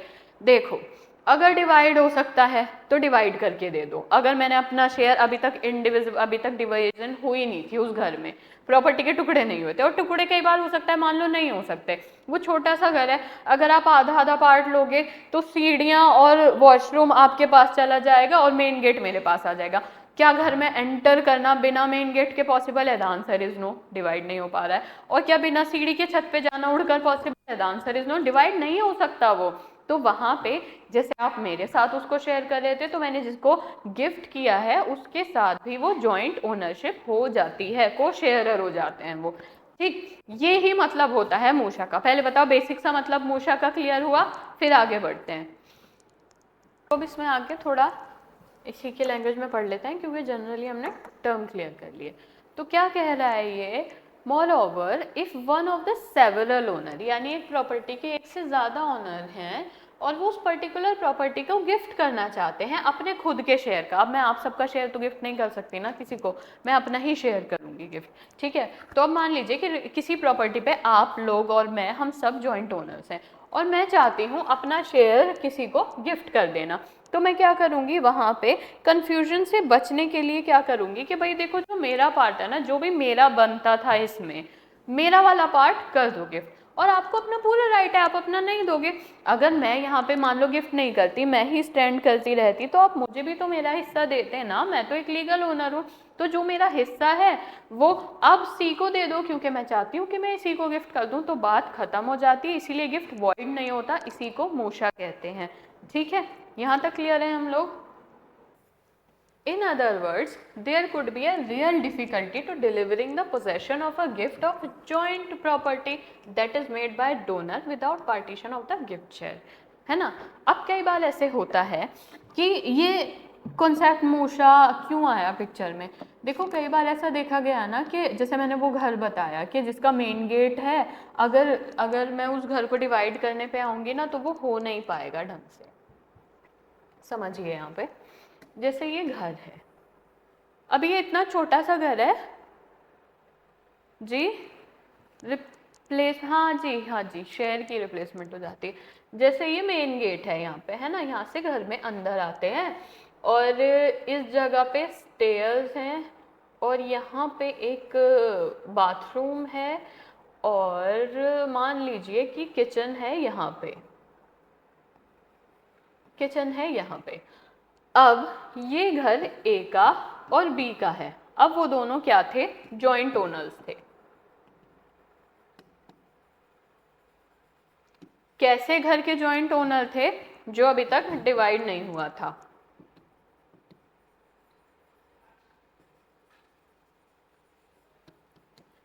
ओके, ये जॉइंट ओनर थे। अब बात आ गई कि ए ने क्या किया ना, अपना शेयर उठा के सी को गिफ्ट कर दिया। क्या कर दिया, अपना शेयर उठा के सी को गिफ्ट कर दिया। अब इस सिचुएशन में क्या होगा कि मान लो इक्वली डिवाइड है, अगर इक्वल पार्टीशन भी है तो इसमें वो ऐसे करेंगे, तो वो इसमें ना इसको ऐसे डिवाइड करेंगे, ठीक। अब इसमें क्या होगा कि अब अगर ये वाला शेयर सी को गिफ्ट किया गया है, सोचो अगर ये ए को देते हैं और ये बी को देते हैं, अब पहली बात तो ये डिवाइड नहीं हो रहा था, जब ये जॉइंटली रह रहे थे तो दोनों ना पूरा घर यूज कर रहे थे। अब बी तो वहीं का वहीं है, ए को सूझा कि ये सी को दे दें। अब पहली बात तो अगर ये किसी और को दोगे तो बीच में लाइन खींचनी पड़ेगी, प्रॉपर्टी अभी तक कोई डिवाइड नहीं हुआ था और मान लो उसकी गिफ्ट देने की वजह से लाइन खींच भी दी। अब अगर बी को ये वाला शेयर दे दोगे, यहाँ पे घर बना हुआ है, यहाँ पे घर बना हुआ है, यहाँ पे दीवार है, भाई वो उड़ के थोड़ी आएगा इस घर के अंदर, फिर वो अगर ये हिस्सा उसको उसके पास चला जाएगा तो अब इसे क्या उड़ के आना है। और ये स्टेयर्स यहाँ पे है, फिर ये जो सी को गिफ्ट मिला है ये छत पे कैसे जाएगा, और बाथरूम यहाँ पे है, ये कहाँ ना आएगा, और इसका किचन, तो ये बहुत मैस, ये पूरा ना मैस क्रिएट होता है। इसीलिए इस कॉन्सेप्ट को अलग करना पड़ा। इसी मैस को खत्म करने के लिए कॉन्सेप्ट बना मूशा का, कि अगर शेयर इनडिविजिबल है ना तो जबरदस्ती की उसमें लाइन मत खींचो अगर नहीं हो सकती है, ठीक है, उनको को शेयरर बनाओ, ठीक है, उनको क्या बनाओ, को शेयरर्स बनाओ, यानी एक शेयर इसका एक शेयर इसका, लेकिन रहेंगे बिना इस पर्टिकुलर पार्टीशन के, ठीक है। यहाँ पे कोई भी पार्टीशन नहीं होगा, बिना पार्टीशन के ये इस प्रॉपर्टी को यूज करेंगे। समझ रहे हो मेरी बात? यहाँ पे इन्होंने मना करा कि भाई जब दीवार नहीं खींच सकते तो मत खींचो, यहाँ पे इनडिविजिबल शेयर है, तो यहाँ पहला सवाल उठ रहा था सबसे पहले कि क्या गिफ्ट को, अब जब डिवाइड ही नहीं हो पा रहा है तो क्या गिफ्ट को वॉइड कर दें, तो आंसर आया कोई ज़रूरत नहीं है गिफ्ट को वॉइड करने की, गिफ्ट परफेक्टली वैलिड है, कोई भी प्रॉब्लम नहीं है गिफ्ट में, गिफ्ट इज परफेक्टली वैलिड, ठीक है। लेकिन देन अगर गिफ्ट परफेक्टली वैलिड है तो क्या इसको उड़ाकर नहीं भेजना चाहते हैं हम, ऐसा कुछ नहीं चाहते, हम क्या करते हैं इनको को शेयरर बना देते हैं, इनको एक साथ जॉइंटली उसमें रखो। This is the concept of मूशा। मूशा का कॉन्सेप्ट इसीलिए आया कि जो इनडिविजिबल शेयर्स हैं उनका गिफ्ट वॉइड ना हो, वैलिड रहे, लेकिन उनको को शेयरर जॉइंट ओनर बना के उस चीज को वैलिड करने के लिए। क्लियर? अब यहाँ पे अगर बाद में इस चीज पे उठता है कि नहीं हो पा रहा, ऐसे नहीं हो पा रहा, तो फिर भाई इरेग्युलर है। अगर नहीं कर पा रहे हो ना बाद तक उस चीज पे, या तो तुम इसे उसमें जॉइंट ओनर बन के रह लो, अगर बाद में नहीं हो पा रहा ना तो फिर इरेग्युलर है। लेकिन वैलिडेट कब होगा, फिर अगर किसी भी तरह से आप वो जो आपका ओनरशिप है, वो जो लैंड है उसको सेपरेट कर लो, उसका सेपरेशन कर लो, ठीक है, सेपरेशन कर लोगे तो वैलिड है, दिक्कत क्या है बताइए। यहां तक क्लियर हैं आप लोग मूशा को लेकर? एक इस पे ना हानफी स्कूल वाले ही परेशान करते हैं, बाकी तो वैलिड और लॉफुल है, कोई ऐसी दिक्कत नहीं है। अब काइंड्स क्या होते हैं मूशा के, ये भी इंपॉर्टेंट है, पहले बताइए, इतना तो क्लियर है ना आपको? लंबा चल गया। गिफ्ट काइंड्स पे आते हैं। अब कितने काइंड का होता है कि जो अनडिवाइडेड शेयर है तो हमने सब पढ़ लिया है। अब मूशा जो इनडिविजिबल है, कि मतलब मान लो मैंने आपको गिफ्ट कर तो दिया है but it can't be divided, तो मैंने ये किया मैसी है, कोई अच्छा काम नहीं किया है, but still it is valid, क्योंकि हो सकता है मेरे अपने रीजंस हों अपना शेयर पे गिव अप करने के। तो इनडिविजिबल पे है तो शांति से को ओनर या को शेयरर बन के रह लो, ज़्यादा झगड़ोगे तो इरेग्युलर हो जाएगा। अगर इंसानों की तरह रह लोगे बिना झगड़े तो परफेक्टली वैलिड है, झगड़ा मचाओगे, तंग करोगे तो इरेग्युलर हो जाएगा, फिर भी वॉइड नहीं होगा, इरेग्युलर हो जाएगा। फिर इरेग्युलरिटी कैसे हटेगी, जब आपका झगड़ा सुलझेगा। अब झगड़ा कैसे सुलझेगा, अब घर को डिवाइड करने में क्या दिक्कत आ रही थी, किसको मेन गेट दें, किसको सीढ़ियाँ दें, किसको किचन दें, किसको बाथरूम दें, यही तो दिक्कत आ रही थी। अब इस पे झगड़ा करोगे ना तो फिर इरेग्युलर। अब इरेग्युलरिटी कैसे हटेगी, ऐसे हटेगी भाई पूरा तोड़ दो, आधा आधा लैंड दोनों ले लो, या अपनी तरह किसी तरीके से मेन गेट पे इसको रास्ता दे दो आने का, इसको घर आने देना, यहाँ पे एक गेट खोलो, कोई ना कोई रास्ता निकाल लेते हैं। मतलब अब अगर आप जॉइंट ओनर बनकर नहीं रह सकते और प्रॉपर्टी का नेचर ऐसा है कि डिवाइड हो ही नहीं सकती है, तो या तो झगड़ो मत, या तो शांति से उस पर को शेयरर को ओनर बन के रह लो, या झगड़ोगे तो इरेगुलर हो जाएगा, किसी को कुछ नहीं मिलेगा, जिसका था उसका तो वैसे ही रहेगा। फिर किसी तरीके से झगड़ा खत्म करने की रास्ता ढूंढते हैं, क्योंकि पार्टीशन तो देखो प्रैक्टिकल नहीं है। पार्टीशन प्रैक्टिकल होता तो पहले ही हो जाता, बात यहाँ तक नहीं आती। अब इसका पार्टीशन कैसे कर दे? यहाँ तो यहाँ पे एक इंसान का घर बना हुआ है, यहाँ पे घर बना हुआ है, यहाँ तो दीवार है। अब ये इंसान उड़ के आना तो हम इससे एक्सपेक्ट नहीं कर सकते। अब फिजिकल डिवीजन ही प्रैक्टिकल नहीं हो पा रहा है, तो झगड़ो मत, को ओनर बन के रहो, को शेयरर बन के रहो इंसानियत से। और क्योंकि बाथिंग घाट भी है, किसको, अगर मेरी ओनरशिप है और आपकी ओनरशिप है, मैंने अपना हिस्सा आपको गिफ्ट कर दिया, तो बाथिंग घाट को कितना बांटोगे? उसको इतना सा थोड़ी कर दोगे। तो यहाँ पे इनको को शेयरर, को ओनर बन के रहना पड़ता है, वरना कोई रास्ता निकालता है फिर तोड़ के, या उसका अमाउंट ही दूसरा वाला पे कर देता है, मतलब वॉइड नहीं करते हैं, रास्ता निकालते हैं, को ओनरशिप दे देते हैं। इसको अच्छे से पढ़ना है एक बारी, मैंने बिल्कुल ऐसे लिखा है लेमैन लैंग्वेज में, आपको अच्छे से समझ आएगा। डिविजिबल, अब कई बार ऐसा होता है कि एक घर है या फिर एक पीस ऑफ लैंड है ना, एक पीस ऑफ लैंड है, इस पे कुछ नहीं बना हुआ, इसके ए और बी दोनों जॉइंट ओनर्स हैं। ए, अभी तक इसका कोई डिवीजन हुआ नहीं है, रातों रात पता नहीं बी को कहाँ से ख्याल आ गया कि वो अपना शेयर उठा के सी को दे दे।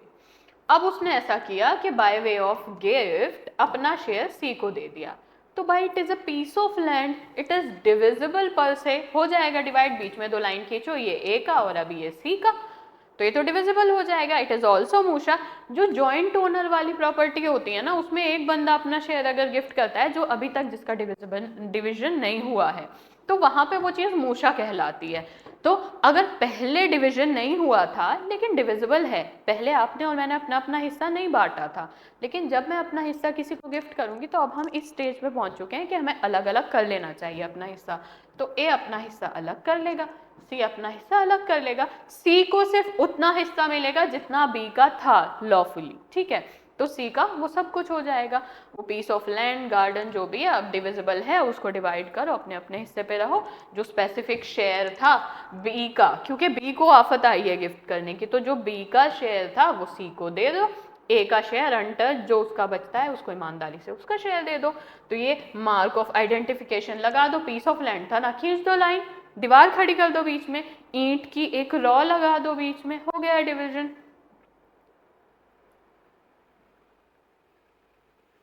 क्या क्या ऐसा कौन कौन किस किस को ऐसा मुसीबत आती है, जैसे एक ही प्रॉपर्टी पे 2 लीगल एयर्स होते हैं ना, तो वो कहता है मैं अपना हिस्सा इसको दे देता हूँ, तब ये सब। और कोई को शेयरर होते हैं कि ये वाला पीस ऑफ लैंड है हम दोनों का है, तो अब मैं अपना हिस्सा किसी और को दे रहा हूँ या आपको ही दे रहा हूँ। या कंपनी में शेयरर होते हैं कि आज से मैं अपना हिस्सा सी को देता हूँ, वो टिपिकल ड्रामा ये वही है। अनडिवाइडेड बट डिविजिबल प्रॉपर्टी, यानी अभी तक उसका डिवीजन हुआ नहीं है, लेकिन ऐसा नहीं है कि नहीं हो सकता, it is just a piece of land, बीच में लाइन खींच सकती है, तो बस वो डिवाइड हो जाता है। तो ये यहाँ तक हमारा मूशा कंप्लीट हुआ। मूशा इंपॉर्टेंट टॉपिक है, और जो बच्चे एलएलबी वाले हैं ना उनके लिए ज़्यादा। बताइए, क्लियर मूशा?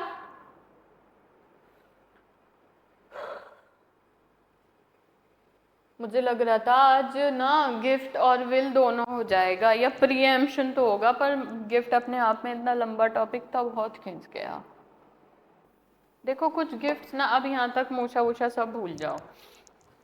अभी तक हम ऐसे गिफ्ट पढ़ रहे थे जो परफेक्टली वैलिड थे, अब हम ऐसे गिफ्ट्स पढ़ेंगे जो वॉइड हैं, ठीक है, जो परफेक्टली वैलिड नहीं है, जो गिफ्ट वॉइड होते हैं। तो इसकी भी कुछ कैटेगरी है। अब सबसे पहले कौन सा है, कौन कौन सी चीज़ें हैं? Gift to unborn person, it is generally considered void, ठीक है। अब आप जो इंसान अभी पैदा ही नहीं हुआ है, एग्जिस्ट ही नहीं करता है, उसको गिफ्ट दे रहे हो। अब गिफ्ट के लिए हमने क्या करा है, पढ़ा है अभी तक, बेसिकली जो डोनर है वो गिफ्ट देता है डोनी को, और डोनी की एक्सेप्टेंस तो हमने एसेंशियल एलिमेंट में पढ़ी है ना।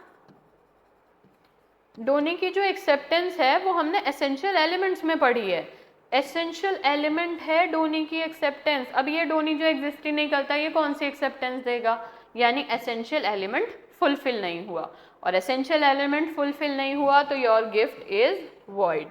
जब हम डोनी की एक्सेप्टेंस को एक एसेंशियल एलिमेंट मानते हैं और वो एसेंशियल एलिमेंट फुलफिल ही नहीं हो रहा है, तो the gift is void. Alright, the reason of being void gift, और मैं आप ऑलरेडी बता चुकी हूँ कि एक्सेप्टेंस एक कंडीशन है और वो फुलफिल नहीं हुई है। फ्यूचर गिफ्ट, जब मैं BMW लूँगा ना तो वो मैं आपको गिफ्ट कर दूँगा, ठीक है। सारी चीज़ किस पे चल रही है, गा। जब लूँगा, गिफ्ट कर दूँगा, everything is on will, that is on future, ठीक है। हेल्पिंग वर्ब लिखा है मैंने, तो सारी बात आप हवा में कर रहे हैं। जब मैं घर लूँगा ना तो मैं आपको गिफ्ट कर दूंगा, जब मैं गाड़ी लूँगा तो मैं आपको गिफ्ट कर दूंगा, ले लो पहले, बाद में गिफ्ट करना। तो इसीलिए जब आपने जो चीज़ लेनी है गिफ्ट के लिए, एक और असेंशियल को क्या पढ़ा था हमने एक्सेप्टेंस के अलावा, इमीडिएट ट्रांसफर। इमीडिएट ट्रांसफर एक एसेंशियल एलिमेंट था। Immediate transfer of possession, ownership दो या मत दो, पोजेशन दो, ठीक है। ये एक एसेंशियल एलिमेंट था। अब जब आप गाड़ी लेंगे तब गिफ्ट कर देंगे तो तभी कर देना, एसेंशियल एलिमेंट फुल नहीं हो रहा है आपके इस गा के चक्कर में, तो it is not a valid gift, ठीक है। इसीलिए वॉइड है। देखो कहीं भी आप समझोगे ना कि कोई गिफ्ट वॉइड है या नहीं, आपको पता लगाना है, तो आप सबसे पहले ये देखोगे कि एसेंशियल एलिमेंट फुलफिल हो रहे हैं। अगर किसी भी एक भी एसेंशियल एलिमेंट से लैग कर रहा है तो वो वॉइड गिफ्ट है, ठीक है। कंटीजेंट गिफ्ट क्या होगा, कंटीजेंट गिफ्ट, कंटीजेंट वर्ड से सब फेमिलियर होंगे और आप सारे बच्चे ऐसे हैं जिनका कॉन्ट्रैक्ट हो चुका है। तो कंटीजेंट गिफ्ट क्या होता है कि कोई चीज़ होगी या नहीं होगी, ऐसे किसी फ्यूचर के अनसर्टेन इवेंट पे, बारिश होगी तो मैं आपको छाता गिफ्ट करूँगा, और बाढ़ आएगी तो मैं आपको बोट गिफ्ट करूँगा। आएगी, होगी, यहाँ पे भी बेसिकली चक्कर सारा गा का ही है।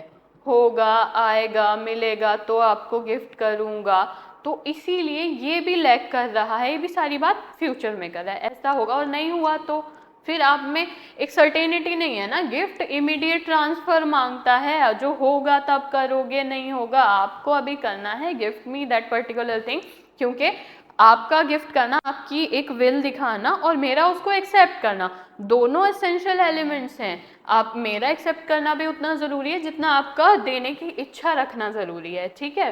तो ये सारे एसेंशियल एलिमेंट है, ये फुलफिल नहीं होंगे तो गिफ्ट नहीं होगा, ठीक है। इसीलिए ये भी लैक कर रहा है, इसीलिए वॉइड है, ये भी गा पे ही बात कर रहा है। अब ओरल गिफ्ट के स्टेटस को लेकर बात करते हैं। जो मोहम्मदन लॉ है ना, मूवेबल प्रॉपर्टी हो या इमूवेबल प्रॉपर्टी हो, ठीक है, अगर वो राइटिंग में भी नहीं बना है तो भी वैलिड है। मतलब आप हमेशा ये नहीं कह सकते कि ओरल गिफ्ट है तो इट इज़ वाइड, जबकि टीपीए के हिसाब से, टीपीए क्या बात करता है आपका, कि अगर आप किसी इमूवेबल प्रॉपर्टी की ओनरशिप किसी और को दे रहे हो, इट मस्ट बी रजिस्टर्ड, ये वो सारी प्रॉपर फॉर्मेलिटी की बात करता है। लेकिन मुस्लिम लॉ इसीलिए कहते हैं कि अगर transfer by way of Muslim law हो रहा है तो उस पर टीपीए ना एप्लीकेबल होकर मुस्लिम लॉ एप्लीकेबल होगा, और मुस्लिम लॉ एप्लीकेबल होगा इसीलिए वो रजिस्ट्रेशन की जो मैंडेटरी होता है, मैंडेट करता है टीपीए रजिस्ट्रेशन को, वो बात हटा देता है, ठीक। तो इसीलिए टीपीए कुछ और कहता है और मुस्लिम लॉ कुछ और कहता है। अब मुस्लिम लॉ में अगर कोई भी चीज़ ट्रांसफ़र बाय वे ऑफ हिबा हो रही है तो कौन अप्लाई करेगा, मुस्लिम लॉ अप्लाई करेगा। तो फिर वहाँ पे टीपीए की जो कंडीशन है ना, इट मस्ट बी रिटर्न और ये वो, उस चीज़ को थोड़ी देर के लिए साइड कर दिया जाएगा और गिफ्ट परफेक्टली वैलिड होगा, है ना। क्योंकि टीपीए के हिसाब से तो ऐसा होता है कि साइन होना चाहिए, अटेस्टेड होना चाहिए दो विटनेस पे, लेकिन ऐसा है कि जब मुस्लिम लॉ आ जाता है तो वहाँ पे वो ये कह रहा है कि नहीं गवर्न करेंगे हम टीपीए से, हम इसको just mayor transfer is sufficient. लेकिन आगे चल के इसमें बहुत ज़्यादा मतलब कन्फ्यूजन होने लगी। मैंने आपको property by way of gift transfer कर दी, ठीक है। अब जब आपको property by way of gift मिल गई तो ओरल ही हुई है ना, डॉक्यूमेंट्स में तो वो सारा मेरे ही नाम पे है। अब जब डॉक्यूमेंट्स में सारा मेरे नाम पे है तो कल को मैं पलट जाऊँ फिर कि मैंने नहीं दिया आपको गिफ्ट, तो इसीलिए आजकल उसमें रजिस्ट्रेशन कराने लगे हैं, क्योंकि ये मानते हैं कि रजिस्टर करा लो, ठीक है। हाँ, यहाँ गिफ्ट में सिर्फ है ना, गिफ्ट में, लेकिन फिर भी क्या होता है कि जैसे मोहम्मदन लॉ तो अलाउ कर रहा है कि एक ओरल गिफ्ट कर दो, इमूवेबल प्रॉपर्टी का भी कुछ भी है उसकी वैल्यू उससे फ़र्क नहीं पड़ेगा, है ना। लेकिन क्या होता है ना कि बाद में ये चीज़ बहुत प्रॉब्लम क्रिएट करती है। आज मैंने आपको अपनी प्रॉपर्टी गिफ्ट कर दी, लैंड गिफ्ट किया है बाय वे ऑफ गिफ्ट, और अभी ये रजिस्टर्ड नहीं है, ठीक है, और अब मैं फ्यूचर में पलट जाऊंगी, मैंने तो नहीं दिया, स्टिल पेपर्स जो हैं मेरे नाम हैं, तो इसीलिए बाकी कोई और फॉर्मेलिटी हो या ना हो, इतना कहा जाता है, ऑल दो मुस्लिम लॉ में नहीं लिखा है, बट इतना अभी भी कहा जाता है इमूवेबल प्रॉपर्टी है तो एटलीस्ट कम से कम अपने नाम करा लो उस प्रॉपर्टी को, ठीक है। तो ये थोड़ा सा चेंज था, इसको अच्छे से पढ़ना, मैंने डिटेल लिख के दी है। रिवोकेशन ऑफ गिफ्ट पढ़ेंगे, बताइए यहाँ तक क्लियर है? हाँ जी। हो देखना पूरा टाइम गिफ्ट में निकल गया हमारा, मुझे लग रहा था प्रीएम्पशन या विल कुछ तो हो जाएगा आज, चलो कोई नहीं, इम्पॉर्टेंट है, गिफ्ट से क्वेश्चन आते हैं। बताओ यहाँ तक क्लियर है हम लोग? रिवोकेशन ऑफ गिफ्ट, अगर हम पास्ट कंटेक्स्ट में जाएं तो ऐसा कहा जाता है कि अगेंस्ट थे, कि रिवोकेशन नहीं है, gift is just kind of showing your love, your respect, your some kind of feelings. अब एक बार दे रहे हो फिर रिवोक कर रहे हो तो इट इज चीप टैक्टिक, है ना। गिफ्ट थोड़ा ऐसा होता है कि बहुत ज़्यादा एक जेस्चर ही माना जाता है, अगर हम रिलीजन को भी साइड हटा दें तो जनरल लाइफ में सोसाइटी में gift is a kind of a gesture, sweet gesture. अब आप उसी में चीपनेस उसको रिवोक कर रहे हो तो it is kind of cheap, इसीलिए ना इसको ओल्ड टेक्स्ट में मना किया गया था कि भाई ये तो मत करो। लेकिन आजकल ऐसा है कि जो गिफ्ट बन रहे हैं मुस्लिम लॉ के हिसाब से, अगर बाय वे ऑफ हिबा भी ट्रांसफ़र होता है तो उसको भी रिवोक किया जा रहा है। शिया लॉ क्या कहता है कि जो रिवोकेशन ऑफ गिफ्ट है वो सिर्फ डिक्लेरेशन से ही काम कर लेगा, कोर्ट की डिक्री की, कंसेंट की, डोनर की कंसेंट, किसी बात की कोई ज़रूरत नहीं है। मैंने दिया था ना गिफ्ट, मेरी मर्जी है, मेरी मर्जी है, मैंने कह दिया अब नहीं दिया जाएगा, अब नहीं होगा, ट्रांसफ़र रास्ते में रोक दो, तो वो गिफ्ट रोक दिया जाएगा। शिया लॉ ऐसा कहता है। जबकि शिया लॉ बाद में ये भी कह रहा है कि जो पेरेंट्स को दिया जाता है ना गिफ्ट, वो नहीं, मतलब पेरेंट्स को या किसी ऐसे रिलेशन को जो आपसे कॉन्सिग्यूनिटी से, ब्लड से ऐसे रिलेटेड है, उनको अगर दिया जा रहा है तो वहाँ पे भी रिवोक मत करो, दिस इज ऑल्सो चीप। तो दैट्स वाई वो रुक ही नहीं सकता, वो इरिवोकेबल है यहाँ पे, है ना। अगर प्रोहिबिटेड डिग्री ऑफ रिलेशन में भी है तो वो इरिवोकेबल ही मानो, पेरेंट्स को दिया हुआ गिफ्ट मत रोको, प्रोहिबिटेड डिग्री में दिया हुआ गिफ्ट मत रोको, ठीक है। जबकि सुन्नी लॉ क्या कहता है कि जो रिवोकेशन ऑफ गिफ्ट है ना, वो अगर पहली बात तो अब आपने गिफ्ट दिया है, देखो गिफ्ट का क्या होता है, डोनर ने दिया, डोनी ने एक्सेप्टेंस को कहा, ट्रांसफर ऑफ पोजेशन हो गया, बात खत्म।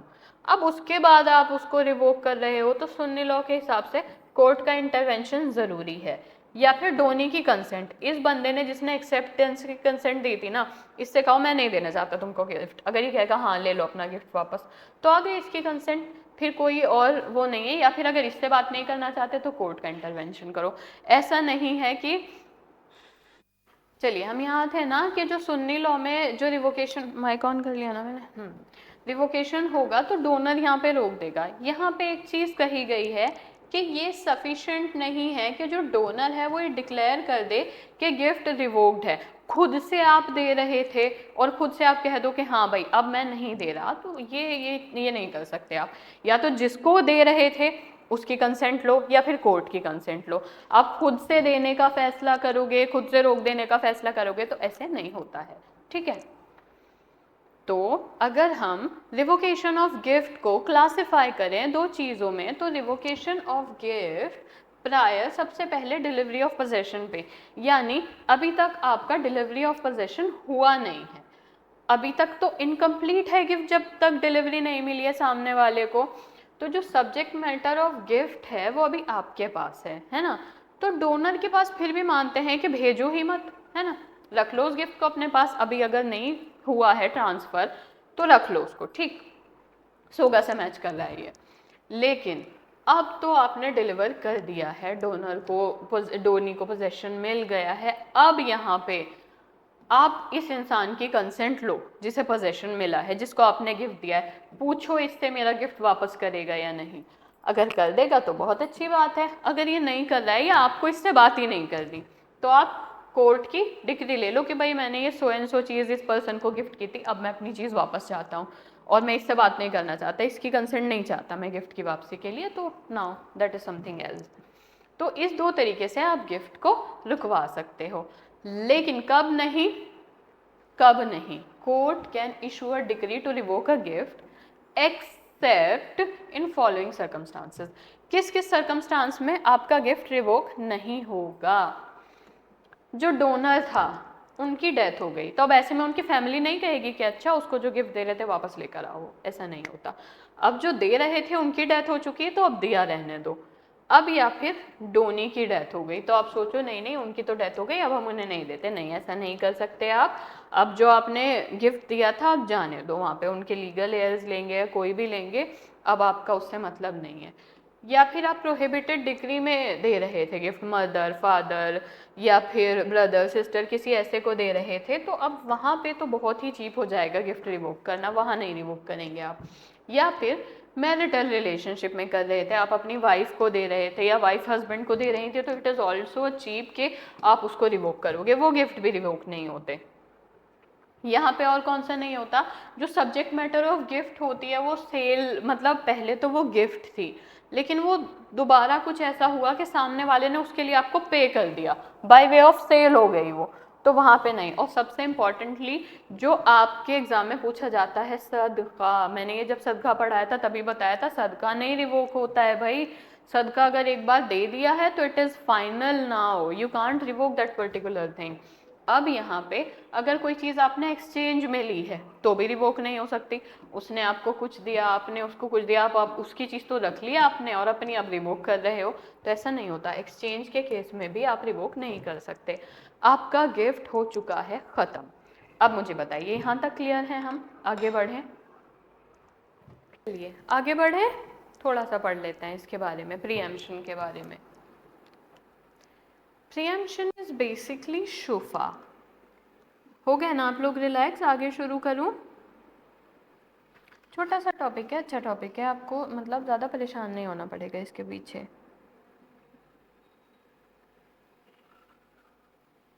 स्टार्ट करूं? हो गया ना आप लोग रिलैक्स? अब तो कोई दिक्कत नहीं है, आगे बढ़े? चलिए ठीक है। देखिए जो बेसिकली वर्ड है ना शुफा, वो होता क्या है?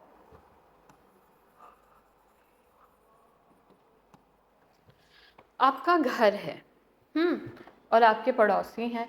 अब आप एक और ये चीज़ पता है इम्पॉर्टेंट भी क्यों है? क्योंकि अभी तो मुस्लिम लॉ में पढ़ रहे हैं, जनरली भी ये किस लिए इम्पॉर्टेंट है कि बेसिकली अगर आप एक पड़ोस में रहते हैं ना, एक नेबरहुड में रहते हैं, तो वो एक टाइम पे आके नेबरहुड ना फैमिली बन जाता है। और फैमिली में नहीं तो आपका जो लोकेलिटी है, आपकी स्ट्रीट्स हैं, आपके नेबर्स हैं, somehow they feel like a home. Specially जैसे आप किसी स्ट्रीट पे रहते हैं, कहीं तो घर होगा ही, वो आपको कहीं ना कहीं घर जैसा लगने लगता है। मतलब आपको सोच समझ के उस रास्ते पे नहीं जाना पड़ता। Even your foot know the way, आपके पैरों को भी पता है कि घर कैसे जाना है। आप बिल्कुल एयरपोर्ट्स लगा के गाने सुनते सुनते भी घर पहुंच जाते हैं। तो समहाउ ये कंसेप्ट को ध्यान में रखा गया शुफा या प्रीएम्पशन के लिए।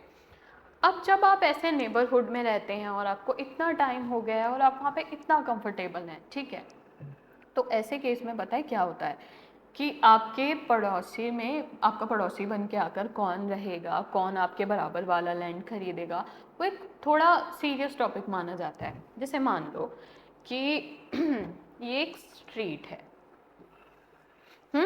और यहाँ पे बहुत सारे घर हैं, this one this one this one this one this one and this one, ठीक है, and this them all look like teeth, ठीक है, ये घर है, यहाँ पे इसमें लोग रहते हैं। तो आपका मान लीजिए ये घर है ए, और किसी का बी है, C D E and then F G H I J K L, alright, ये लोगों के घर हैं।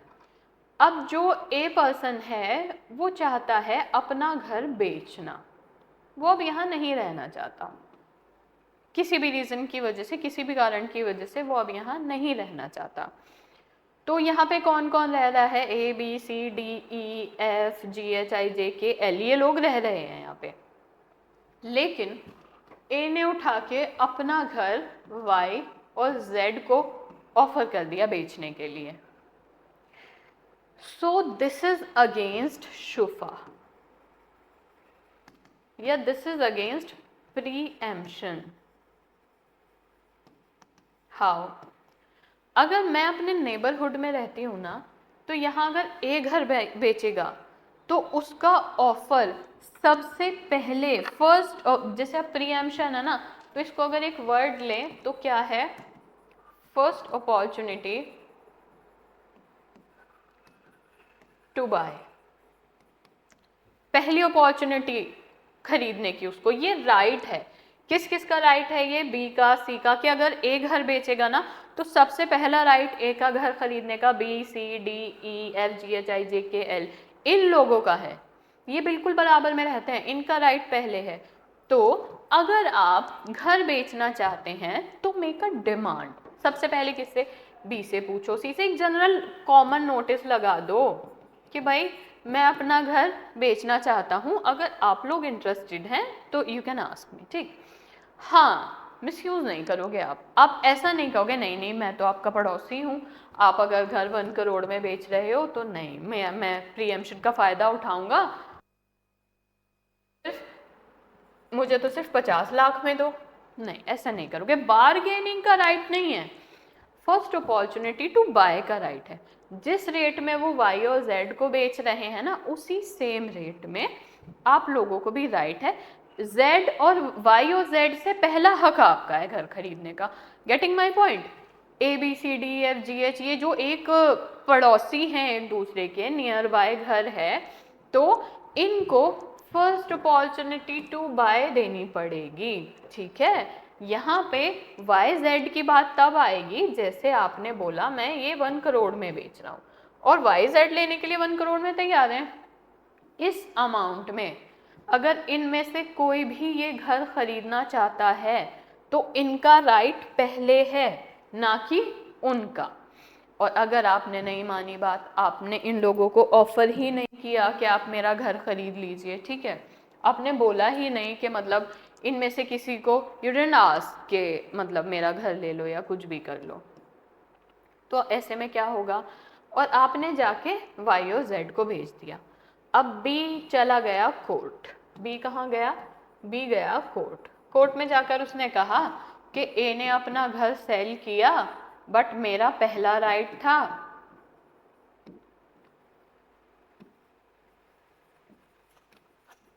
परचेज करने का, उसने मुझे नहीं करने दिया, उसने एक्स को बेच दिया। तो अब कोर्ट क्या कहेगी कि एक्स को बुलाओ और एक्स को 1 करोड़ आप पे कर दो, बाकी हम देख लेंगे, एक्स को घर आपको देना पड़ेगा। आप ये नहीं कहोगे कोर्ट में नहीं नहीं मैं तो पड़ोसी हूँ, मैं तो पूरे 1 करोड़ नहीं दूंगा, पैसे वैसे के मामले में नहीं है। हाँ, दिस इज योर राइट, वो हमें समझ आता है, बट पैसों के मामले में इट इज नॉट दैट ना कि आपका राइट पहले है मेरा राइट पहले, ऐसा नहीं होता है। तो एक बेसिक सा कॉन्सेप्ट समझे आप शुफा का या प्रीएम्पशन का?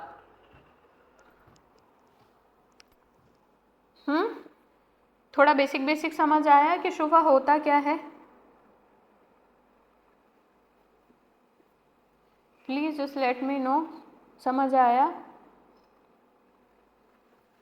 प्रीएम्पशन समझ आया? ओके, शुभांग, तथागत, वरुण,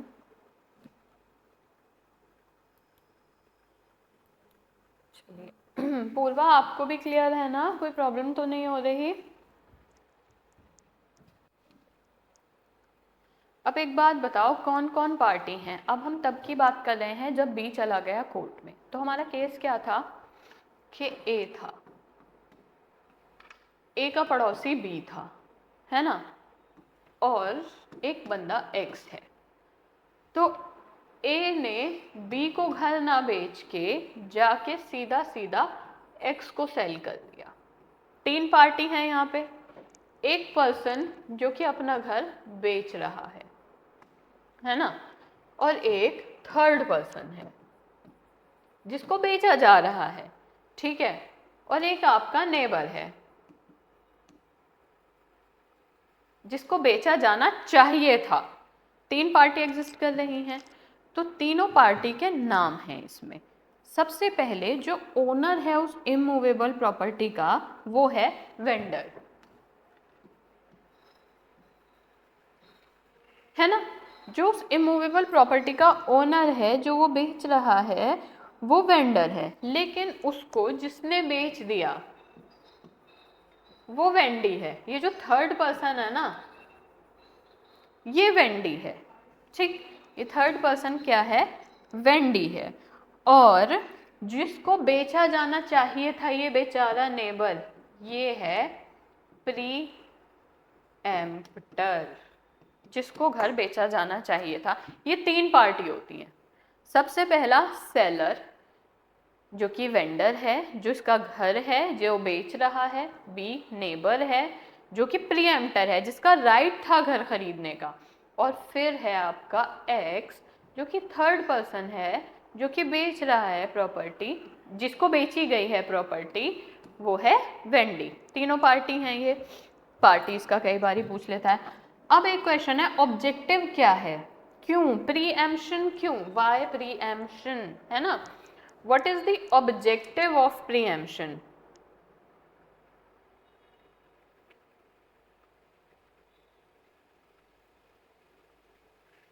ऑब्जेक्टिव्स पे आते हैं तो ये बेसिकली है फर्स्ट अपॉर्चुनिटी टू बाय और परचेज, ठीक है। अब इसके ऑब्जेक्टिव पे आते हैं। सबसे पहले हम लोग के ऑब्जेक्टिव क्या है इसका, क्यों हो रही है प्रीएम्प्शन की बात, है ना। तो कोई तो ऑब्जेक्टिव होगा। मैंने आपको बताया कि जो वो नेबरहुड वाला होता है, वो नेबरहुड घर की तरीके से ट्रीट किया जाता है। वो उसको ट्रीट कैसे करते हैं, that it be like your own home. तो अब जब वो आपका घर जैसा है, तो क्या आपके घर जैसे पे आपका इतना भी राइट नहीं है कि अगर वो बेचा जाना है तो पहले आपसे पूछा जाए ये। और मान लो कि कोई ऐसा इंसान आ गया, कोई क्रिमिनल आ गया पड़ोस में रहने, कोई ऐसा इंसान रहने आ गया जिसको नहीं आना चाहिए था, या आप जिसको नहीं आने देना चाहते थे, ऐसा भी तो हो सकता है।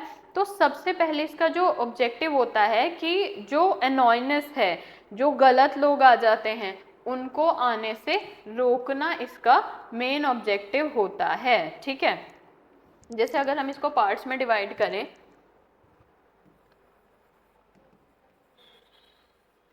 ठीक है। सबसे पहला,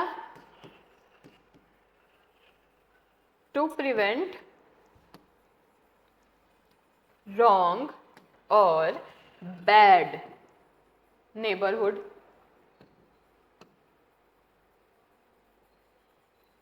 और ये तो आपका राइट भी है ना। आपको पता होना चाहिए कि आपके नेबरहुड में रहने कौन आ रहा है, सबसे इम्पोर्टेंट चीज़ है ये। और दूसरा ऑब्जेक्टिव क्या है कि अब जो लोग आपके पास ऑलरेडी रह रहे हैं, क्या वो प्रीफरेंस डिजर्व नहीं करते, क्या उनका राइट पहला नहीं है। तो प्रीफरेंस देना, किसको प्रीफरेंस देना, जिनको मिलनी चाहिए, प्रीएम्प्टर्स को। प्रीएम्प्टर्स को, कौन है प्रीएम्प्टर्स, नेबर्स। नेबर्स को प्रीफरेंस देना, ठीक है। ये भी इसका एक ऑब्जेक्टिव है। प्रायोरिटी देना नेबरहुड को, एक अपॉर्चुनिटी देना, क्योंकि बिकॉज इन दी एंड ना उन लोगों ने ही वहाँ पे रहना है, और उनके लिए ये सबसे बड़ी अपॉर्चुनिटी होगी कि अगर वहाँ पे उनके पड़ोसी घर बेच रहे हैं तो इसका राइट उनको मिले और वो पर्टिकुलर घर उनको बेचा जाए, ठीक है। अब एसेंशियल एलिमेंट्स क्या है, क्या कोई भी जाके क्लेम कर देगा कि नहीं नहीं मेरा प्रीएम्प्शन का राइट है, मुझे दे दो, ये घर मुझे बेच दो। तो सबसे पहले तो ये है ना कि आपको उस पर्टिकुलर नेबरहुड का पार्ट होना चाहिए। पहले बताओ ऑब्जेक्टिव तक समझ में आ गया। ये सब एग्जाम के क्वेश्चन नहीं है। एग्जाम में क्वेश्चन पता है प्रीएम्प्शन से क्या आता है। सबसे पहले व्हाट इज प्रीएम्प्शन, तो what is preemption, first opportunity to buy, ठीक है। पहला एग्जाम का क्वेश्चन ये होता है। दूसरा एग्जाम का क्वेश्चन होता है कि किसको है ये अपॉर्चुनिटी, या who has the right to claim preemption, किसके पास राइट है प्रीएम्प्शन क्लेम करने का। आंसर इज नियरेस्ट नेबरहुड, ठीक है। जैसे प्रीवियसली एग्जाम का ही, अब एक बात बताओ, अगर ए का घर बिक रहा है तो एल का और बी का राइट ज़्यादा है ना एफ और जी के राइट से, तो नियरिटी देखते हैं, क्लोजनेस देखते हैं कि किसका राइट पहले है। अगर ए अपना घर सेल करेगा तो बी का हक ज्यादा बनता है, एल का हक ज्यादा बनता है, फिर मान लो जे का हक ज्यादा बनता है, डी ई जी एफ ये तो बाद में आएंगे ना, तो नियरनेस के हिसाब से प्रीएम्पशन देखी जाती है। ठीक है, अब मुझे बताओ यहां तक तो समझ में, ऑब्जेक्टिव तक तो क्लियर हो ना?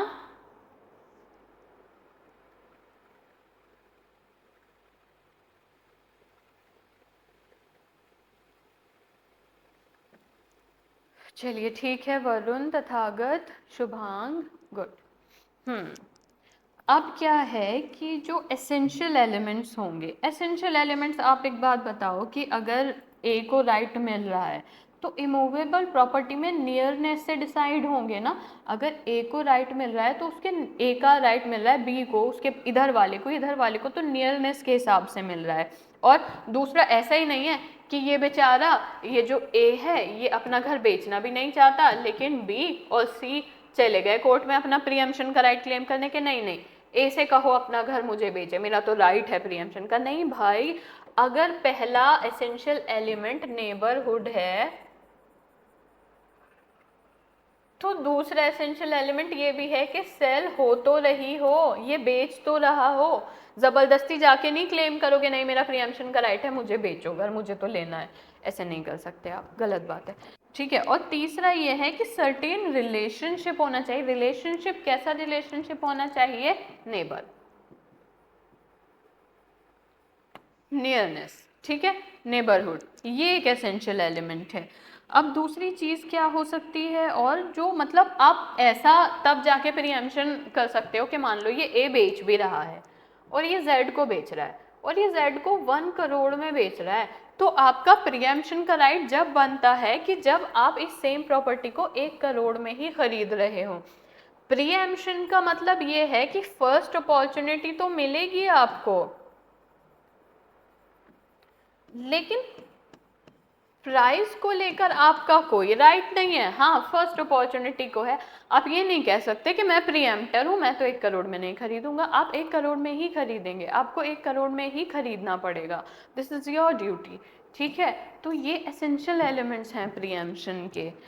अभी यहाँ तक पढ़िए आप लोग, हम नेक्स्ट क्लास में इससे आगे डिस्कस करते हैं। ठीक है, सिनॉप्सिस बनाते रहिए, PYQ सॉल्व करते रहिए। आई होप यहाँ तक तो कोई दिक्कत नहीं होगी ना। आगे बढ़े हम।